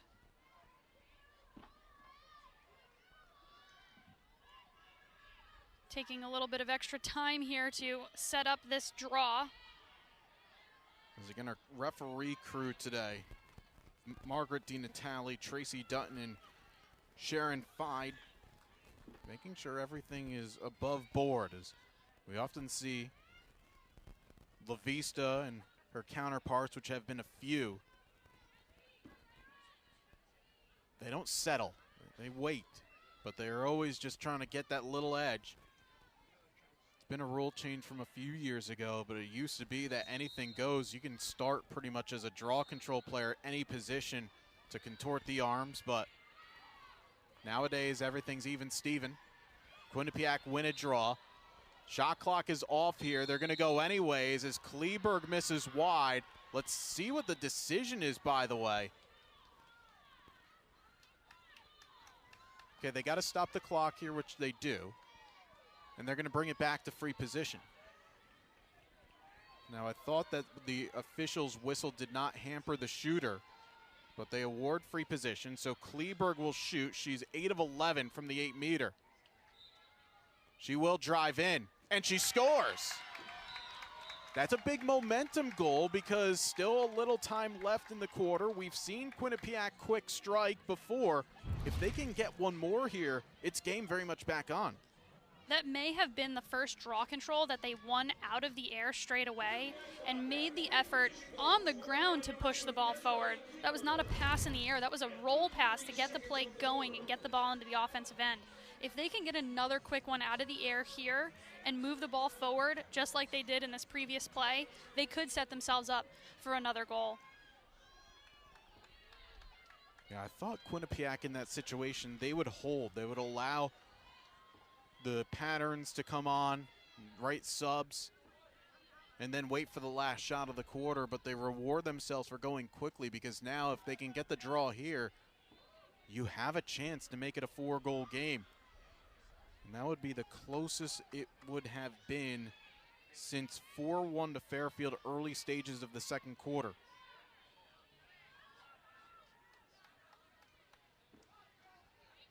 Desiree Kleberg, one of now 5 different goal scorers for Quinnipiac today. Kleberg, her 31st of the season. And Quinnipiac win another draw.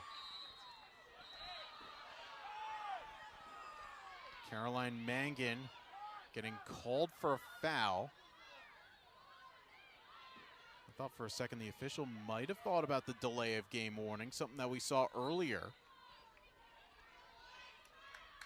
But she gave the ball right back to her opponent. And now the Bobcats with 15 seconds left. Again, they're not shooting to end with a scoreboard, so they have to rely on their bench as Deegan goes across. Wise, but that pass ballooned over its intended mark, and that will do it for the third period. Well, in a quarter that saw Fairfield take a lead of 7-1, Quinnipiac making some inroads. They score 4 in the period, and they're chasing 5 heading into the last. When we come back, we will have that fourth quarter coming up next as you're watching the 2023 MAAC Women's Lacrosse Championship on ESPN. BK $6 your way deal for a limited time. It's a royal still. Burger, fries, and chicken fries all your way for a feast on the budget. Head to BK. BK, have it your way.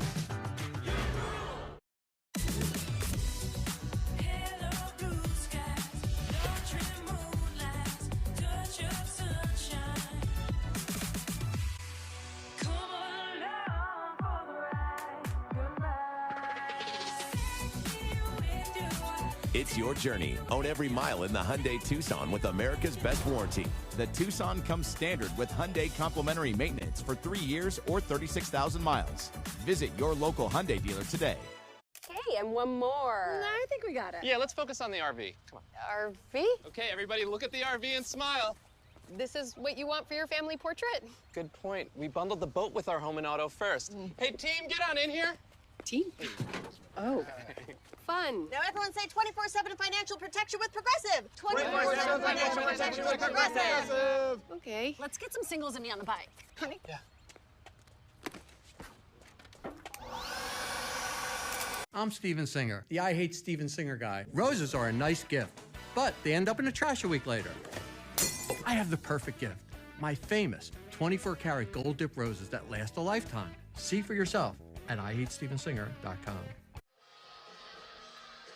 Moments away from the start of the fourth quarter here from Fairfield, Connecticut. You're going to look at first-year assistant coach Lindsay Epstein, the former Ohio State Buckeye. But that name's actually been a familiar last name that you've seen around the lacrosse socials and as well online recently, because USA Lacrosse Magazine did a great piece on her sister, Alana, who's currently a member of the Furman women's lacrosse team, as USA Lacrosse doing a number of pieces about inclusion within the game. And Alana, who was born deaf early on in her life, got cochlear implants allowing her to hear and basically being able to play the game. And the feature on Alana, a lot about the work that she's done within the game to give back and allow just inclusivity, anybody that has a disability to play the game that all of these kids love. It's a big lacrosse family within the Epsteins, as a number of members of that family have played the game, and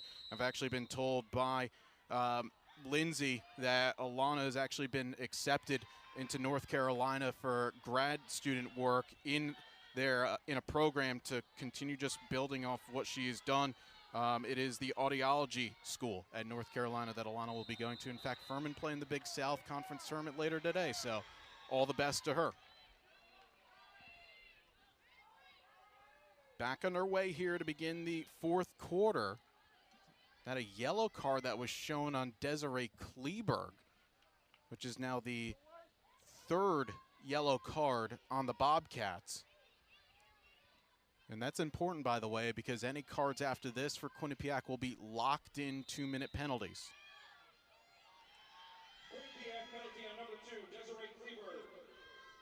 Fairfield has the opportunity here to really work the ball around, start off this fourth quarter making the Quinnipiac defense work. Boucher dodging, but just couldn't get it off. A great stick check from Maddie Deegan. And similar to the last woman-up penalty that Fairfield had, Quinnipiac killed it off. Didn't give him as much momentum at that time back in the second quarter, but now at this stage of the game, when you're chasing 5 goals, one stop can be crucial. Again, the winner of this game will play the winner of the 2-seed versus 3-seed semifinal between Siena and Niagara. That game will start no earlier than 3 p.m. You watch it right here as the rest of the 2023 MAAC Women's Lacrosse Championship on ESPN+. Ball gotten across, a successful clear. Now, Quinnipiac will have to take a shot woman down. There is a 10-second differential end of shot clock to when Kleberg comes back on. Fairfield have elected to not go and double the ball. Playing more of a help defense. You can see a mirror taking place, a little bit of a pressure on the 12 with the mirror on the 8. As Angelina Sparacio, the last goal scorer, gets it across. Wise in the middle, a bump from behind, and it'll be a free position to come. It's exactly what you want if you're Quinnipiac.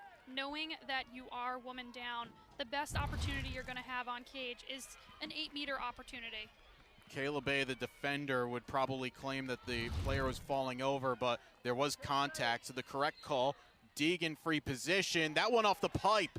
Big ground ball here, and Quinnipiac gets it. So now they'll have 43 seconds of even strength once Kleberg comes back on the field.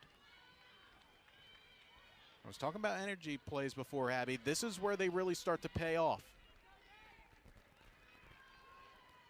We're seeing Kleberg run on right now. Even strength with plenty of time to develop a play here. Quinnipiac can get a goal. They're in great position heading into the final few minutes. Kleberg tried to slam dunk that one, but missed it. There was no touch on the way through, so shot clock stays. Quinnipiac missing that the official had a flag up. So with Kleberg getting that shot off, the flag comes down. That pass is too tall, and it'll be back over to Fairfield. Though I find that interesting, Abby, because I'm not sure you can quantify that as a shot, because that was just put into an area. And I think Quinnipiac might be a little hard done. Put into an area, it looked like Kleberg may have gotten a touch on it. Certainly a bit of a judgment call there for sure. But Fairfield, they do see more time come off the clock. 3 minutes gone into the quarter. Ellie Greffenstedt, who has had plenty of touches in this game, just the one goal, is a player that also is one of the best facilitators in the league, averaging 1.25 per game. But Quinnipiac have done a really nice job taking away the cutters when she has the ball. But Toledo doesn't care about the cutters. She's going to create space and score for herself. A fantastic finish by Toledo. Just does a good job getting speed underneath her and just creating just enough space to keep her hands free and shoot it across her body and stick side high on Helnsetter. Elizabeth Toledo, 2 goals, 2 assists. Again, kind of an average day at the office for Toledo. She gets about 2 and 3/4 goals per game, which is tied for 3rd in the conference. Also amongst the league leaders in points per game and shots per game. I mean, it's just another one of these upper-class players that are leading by example on this Friday afternoon, trying to get back to the MAAC championship.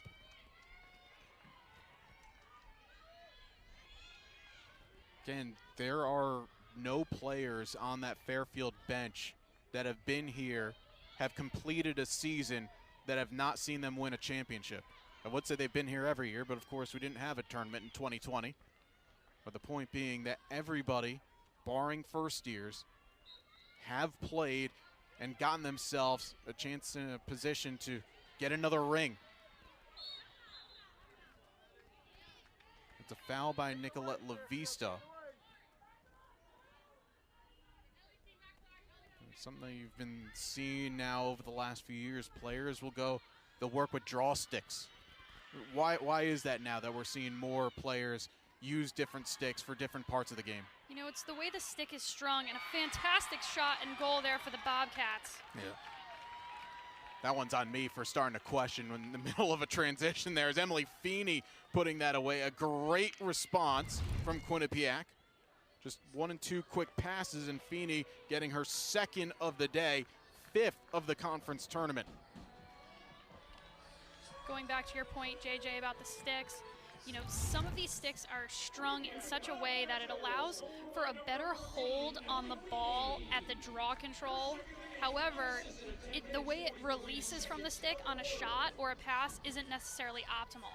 So you're seeing these stick changes, so that way your attackers have a stick that is optimal for shooting, and then maybe, you know, if you're switching with a defender who's not necessarily shooting, maybe not passing the ball as much or not having the ball as much in their stick, is the one that's kind of passing it off and making that stick handoff in transition.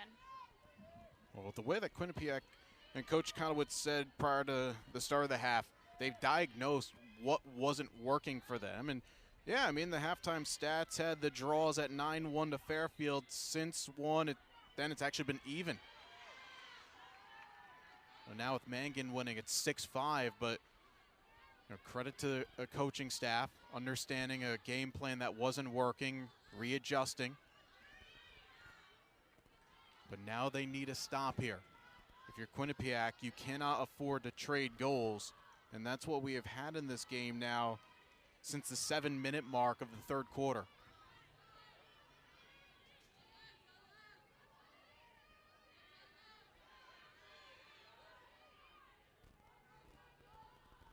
Toludo, she's isolated a defender. Julia Stanek doing a nice job at slowing her down.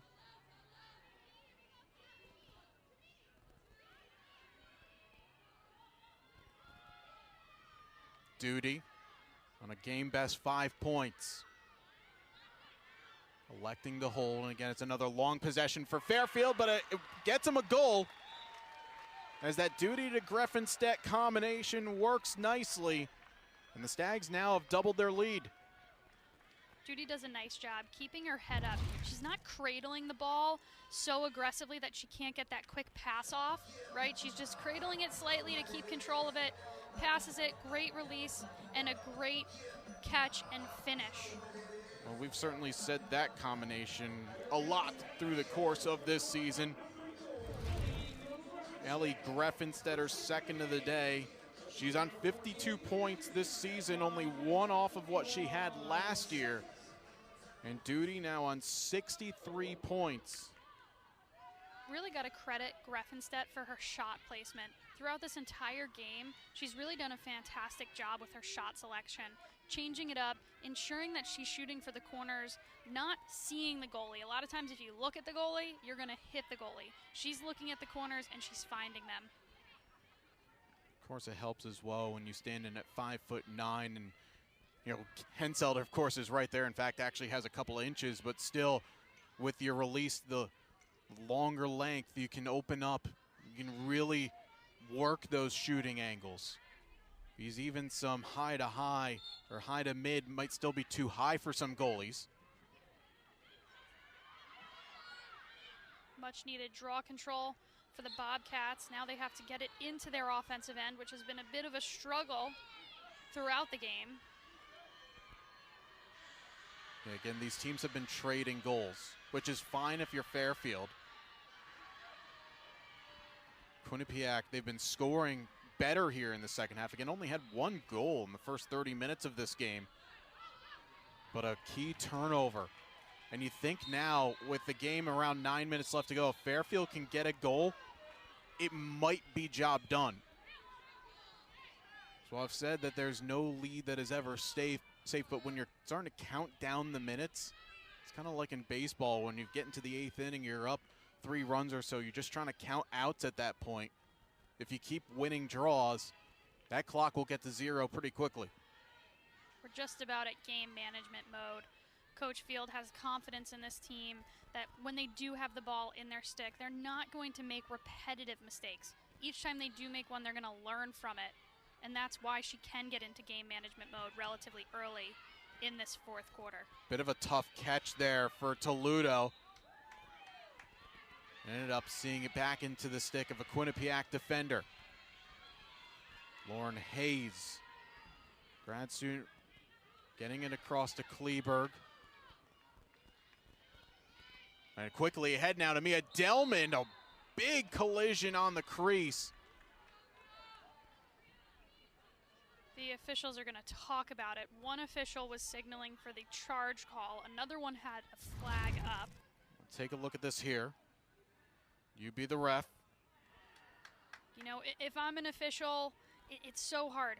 The Fairfield defender's feet were set, and the attacker just kind of dipped her shoulder into the body, but was not necessarily looking. So it was almost an inadvertent contact. You know, there is no offsetting fouls anymore. Previously, that probably would have been an offsetting foul where you would have had a throw. You know, that was a rule that was about probably 7 or so years old that they got rid of. And Laura Field pointing at the official. It's again, that's 6-1, half a dozen to the other. Some days you're going to get that call your way, the others you're not.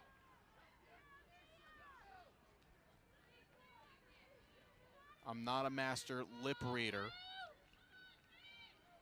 but you find it really hard to have an official overturn a call. You're going to see it again here in slow motion.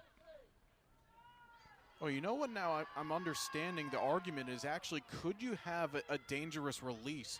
I don't know if you noticed that, Abby, there was a little bit of the shooter's shaft that made contact with Mangan's head. A little bit. You know, the release also came before body contact was made as well, which might also be why they're arguing against the charge, right? Yep. The ball was released before contact was actually made. Well, in Fairfield's mind, doesn't come back to hurt them as the free position goes wide of the mark.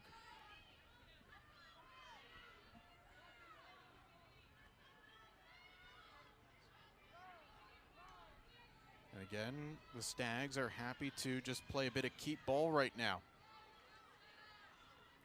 Looking to utilize potentially, 40 seconds or so of this shot clock before really driving hard to cage and looking for those opportunities. A fantastic cut there, just not enough, but a great drive.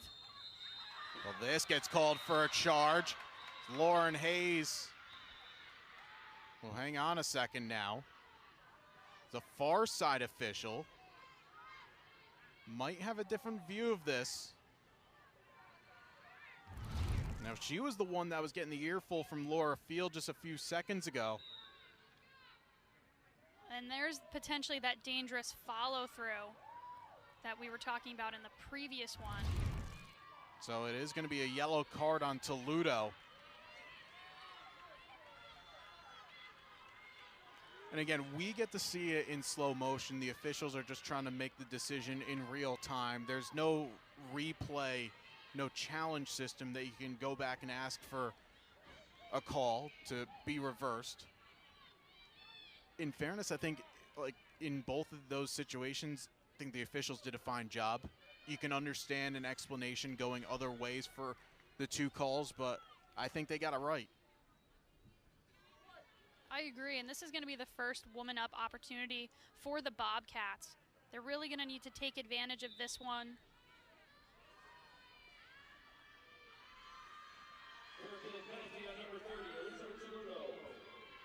Toledo to sit. But now Quinnipiac, I think at this situation, every possession they have with the ball, they have to score. I don't think there's a good possession right now that can't see him warrant a tally, just because how late it is. They have to go on a run. They have to score a goal, they have to win the draw, and they have to score another one. Delman trying to dodge. Rigolizzo staying close with her.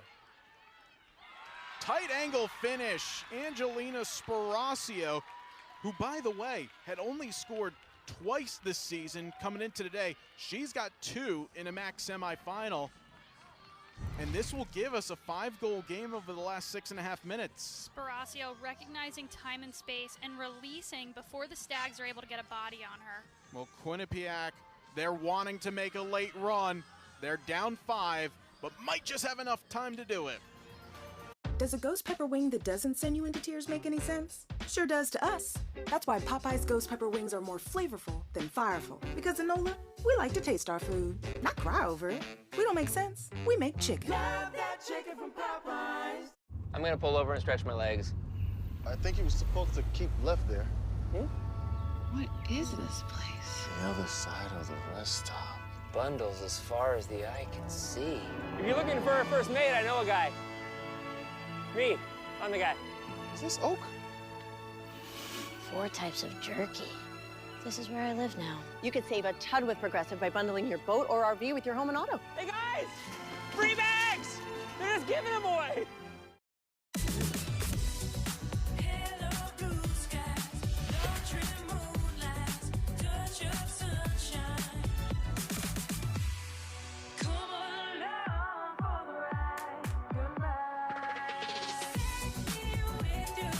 It's your journey. Own every mile in the Hyundai Tucson with America's best warranty.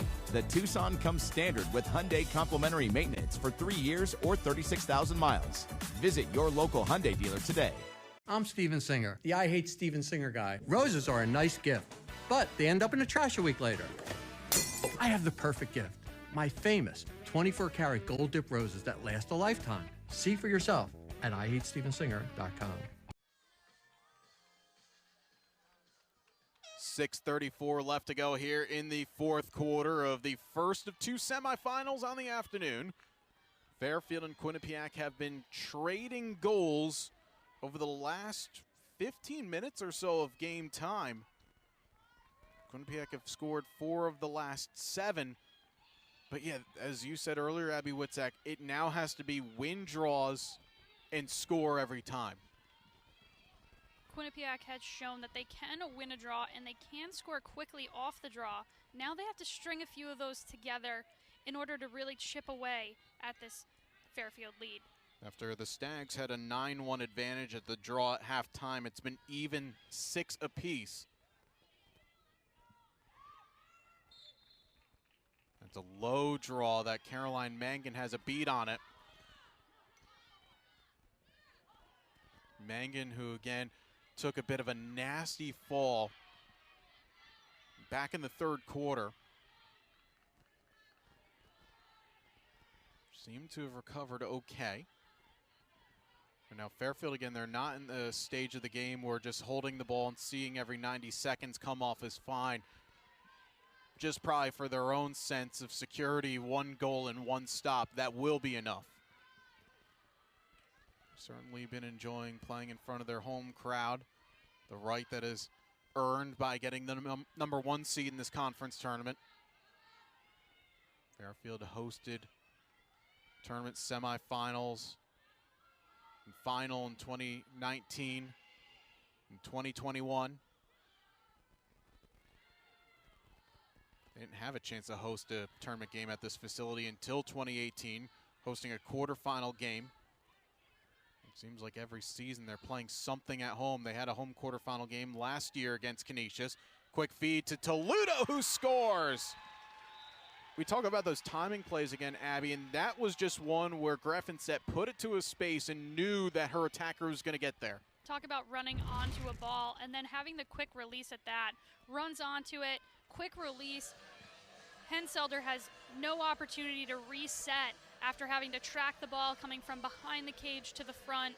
and just a well-placed shot again on that stick side of Helmsetter.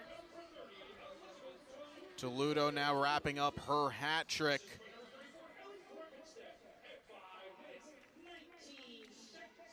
Gives her now 48 goals on the season.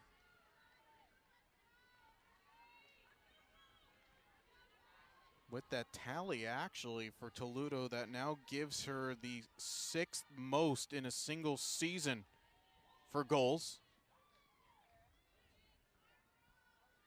You get anybody that's touching 50 goals, you're doing something right. She actually just passed a Fairfield Athletics Hall of Famer, Beth Lafredo, who had 47 goals back in 2003.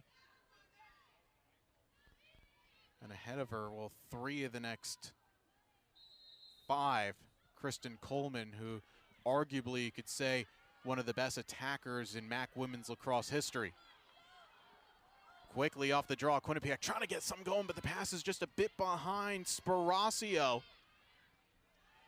And again, I talked about that one score, one stop for Fairfield. And with 5 minutes to go and counting and up by 6, that might have been the game sealer.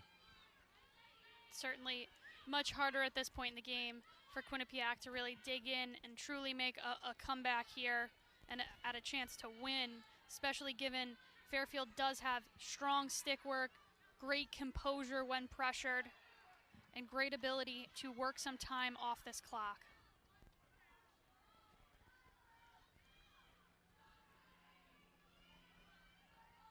And also should add something as well. Olivia Duty, her 3rd of the 3 assists on the day.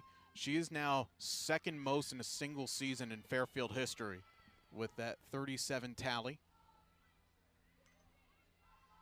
Chasing down Brenna Connolly back in 2018. That started this run for Fairfield as Slater dodging, lost the handle, but it'll be a free position to come.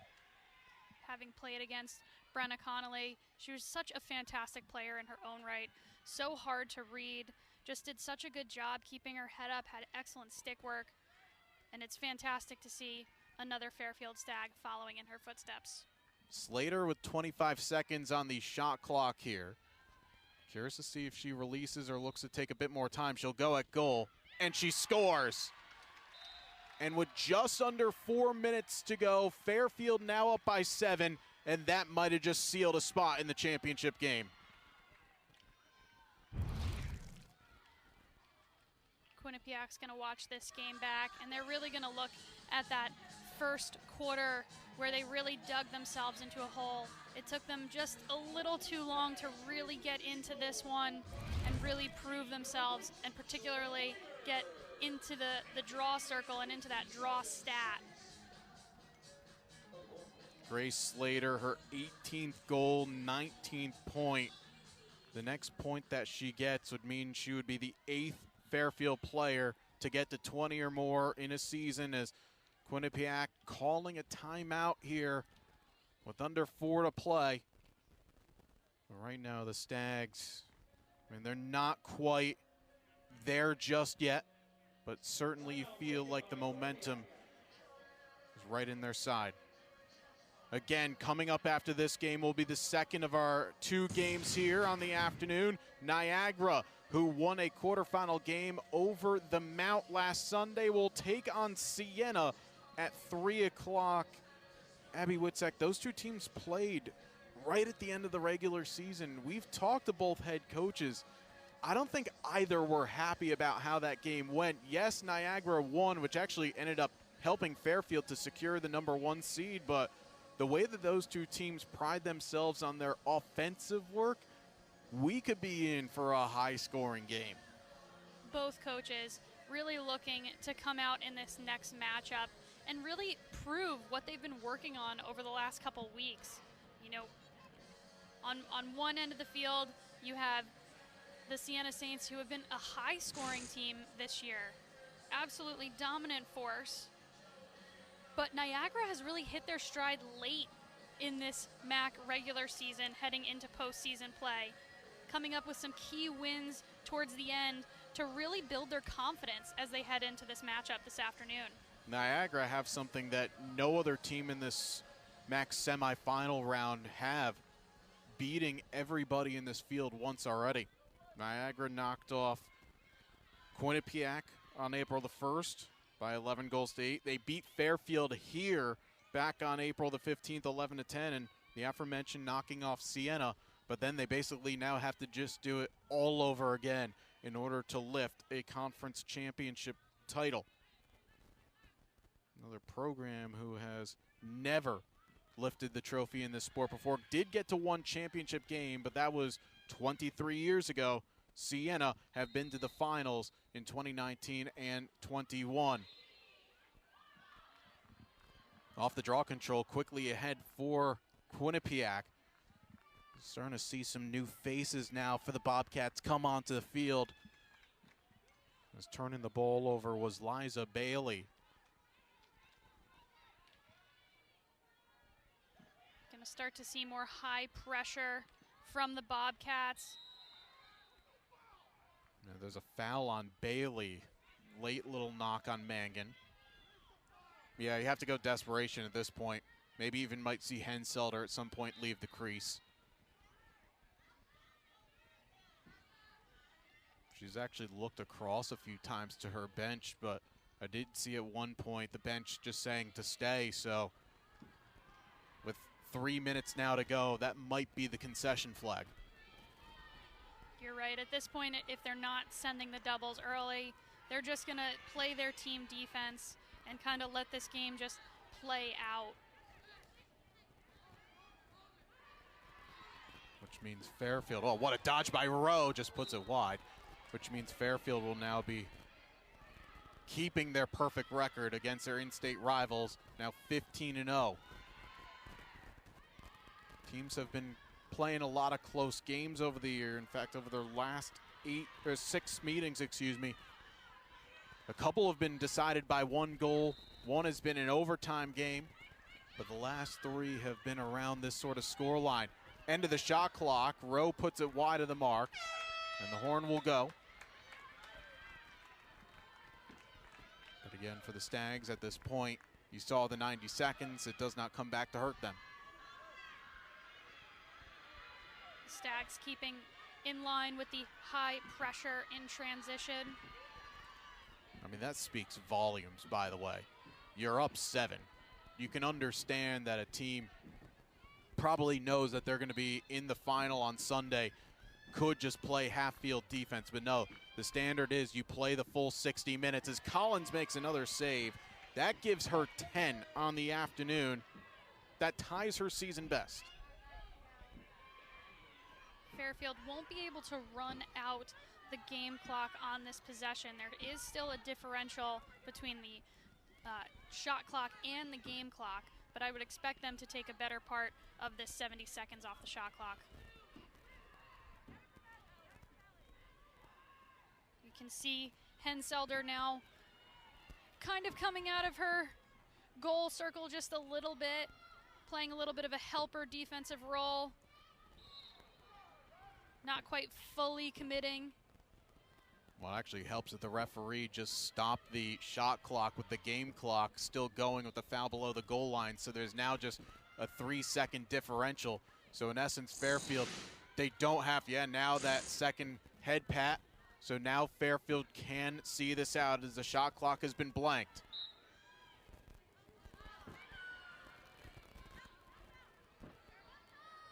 As Olivia Duty had to look that way, was trying to see how much time she had on the clock, but now the Stags can basically play 4 corners here and continuing a common trend all season long. I know they're going to say Slater stepped out of bounds, but the point being, Fairfield, when you have that chance to be the #1 seed, you earn the right to do so, and you earn the right to play at home.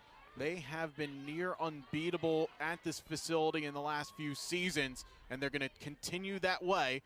Quinnipiac looking for one more shot. A new career high for saves for Casey Collins. And the final horn sounds as Fairfield, the #1 seed, once again getting back to Championship Sunday. credit to Collins there on that last play, really putting the icing on the cake for Fairfield. But it also is a huge energy boost for her. She set her own, season high in saves in this game today, and this is going to do huge things for her confidence come Championship Sunday. I mean, again, she has never played in a postseason game, as it's been the outstanding Olivia Conquest over the last few seasons, being the stalwart in between the pipes. But Conquest getting her team over the line, the offense clicking. There was a little bit of a late run from Quinnipiac in the second half. Good work on the draw to get them forward, and it is commiserations, but congratulations as well to Tanya Kotowitz and her crew. As we take a look at the updated bracket right now, Fairfield punching their ticket to Sunday's final, which will be at 12 p.m. You can watch that here on ESPN Plus, in addition to our second semifinal, which will be starting shortly after. Okay, so they're just announced over the PA. It's going to be a 1 hour break between the two games, so we'll be starting no earlier now than 3:15. But back to the point, though, for Tanya Kotowitz, I mean, it's a team that hadn't had a whole lot of success in the MAAC during their time in this conference. But the point being is they now expect to find themselves in this weekend every season. They have a lot of tools to get them back to this stage. It's been a slow rebuild, but nonetheless, they did a fantastic job closing out this game. They're really going to look back at that first quarter, that first half, to really figure out, hey, what can we go into the offseason and work on? Because we know the Stags are going to be a dominant force next year as well. And if these two teams can match up again next year in another playoff scenario, I would expect a potentially closer game. It's all but 3 right now in the Quinnipiac roster have eligibility to come back next year. So it's certainly a reload now for the Bobcats. But stepping up to the microphone is our player of the game, Olivia Duty. Olivia, 3 goals, 3 assists, and it seemed like all of your finishes in the first half just came from different varieties. I mean, take us through, especially that last one, the transition goal from back to front. I think that we're just so dynamic as a team, and we cheer each other on, and we work from both sides of the field on all the way down, and makes the game more fun, and it's hard to play us. So I'm just so excited for Sunday, and it's a team effort. So. Well, speaking of that team effort, and I know your coach behind you will be very happy for the diplomatic answer that you gave us, but 7 different scores. I mean, how much fun is that, knowing that it's so many players that can hurt a defense, and it seems like everybody kind of just rises up to the challenge as one. Yeah, I mean, I love this team, and we came back to do this again this year, so I'm ready for Sunday and ready to do it together. So it's not just a one-person game, it's all of us. What does it mean for you and this senior class to make it to Championship Sunday and continue the successful tradition of Fairfield women's lacrosse? I mean, it's everything. We start in September, and we want to play through May, so on to the next, and we just work hard in 60 minutes, so full game. Well, go ahead, rest up, and we'll see you on Sunday. Olivia Duty, our player of the game, 3 goals and 3 assists. And as the hug concludes, Laura Field steps up to the microphone. And first off, well, you'll be very happy to know that Olivia continues in the strong trend of giving the solid, always the team before I answer. But I do have to ask you your thoughts on your outstanding MAAC Offensive Player of the Year this year, Olivia Duty. Yeah, I will say I don't think she's wrong. It's always the team before the individual on this team, but that comes from them and not me. But obviously we are made up of great components, and Liv is one of them for sure. I loved our spread offense today. I haven't seen the stats, but I know from what I saw that we had a lot of people putting in efforts today, and even to the extent of not just scoring goals, but in the ride. Casey had a great game in goal. So, I think it comes down to individual performances making up a great component of the whole.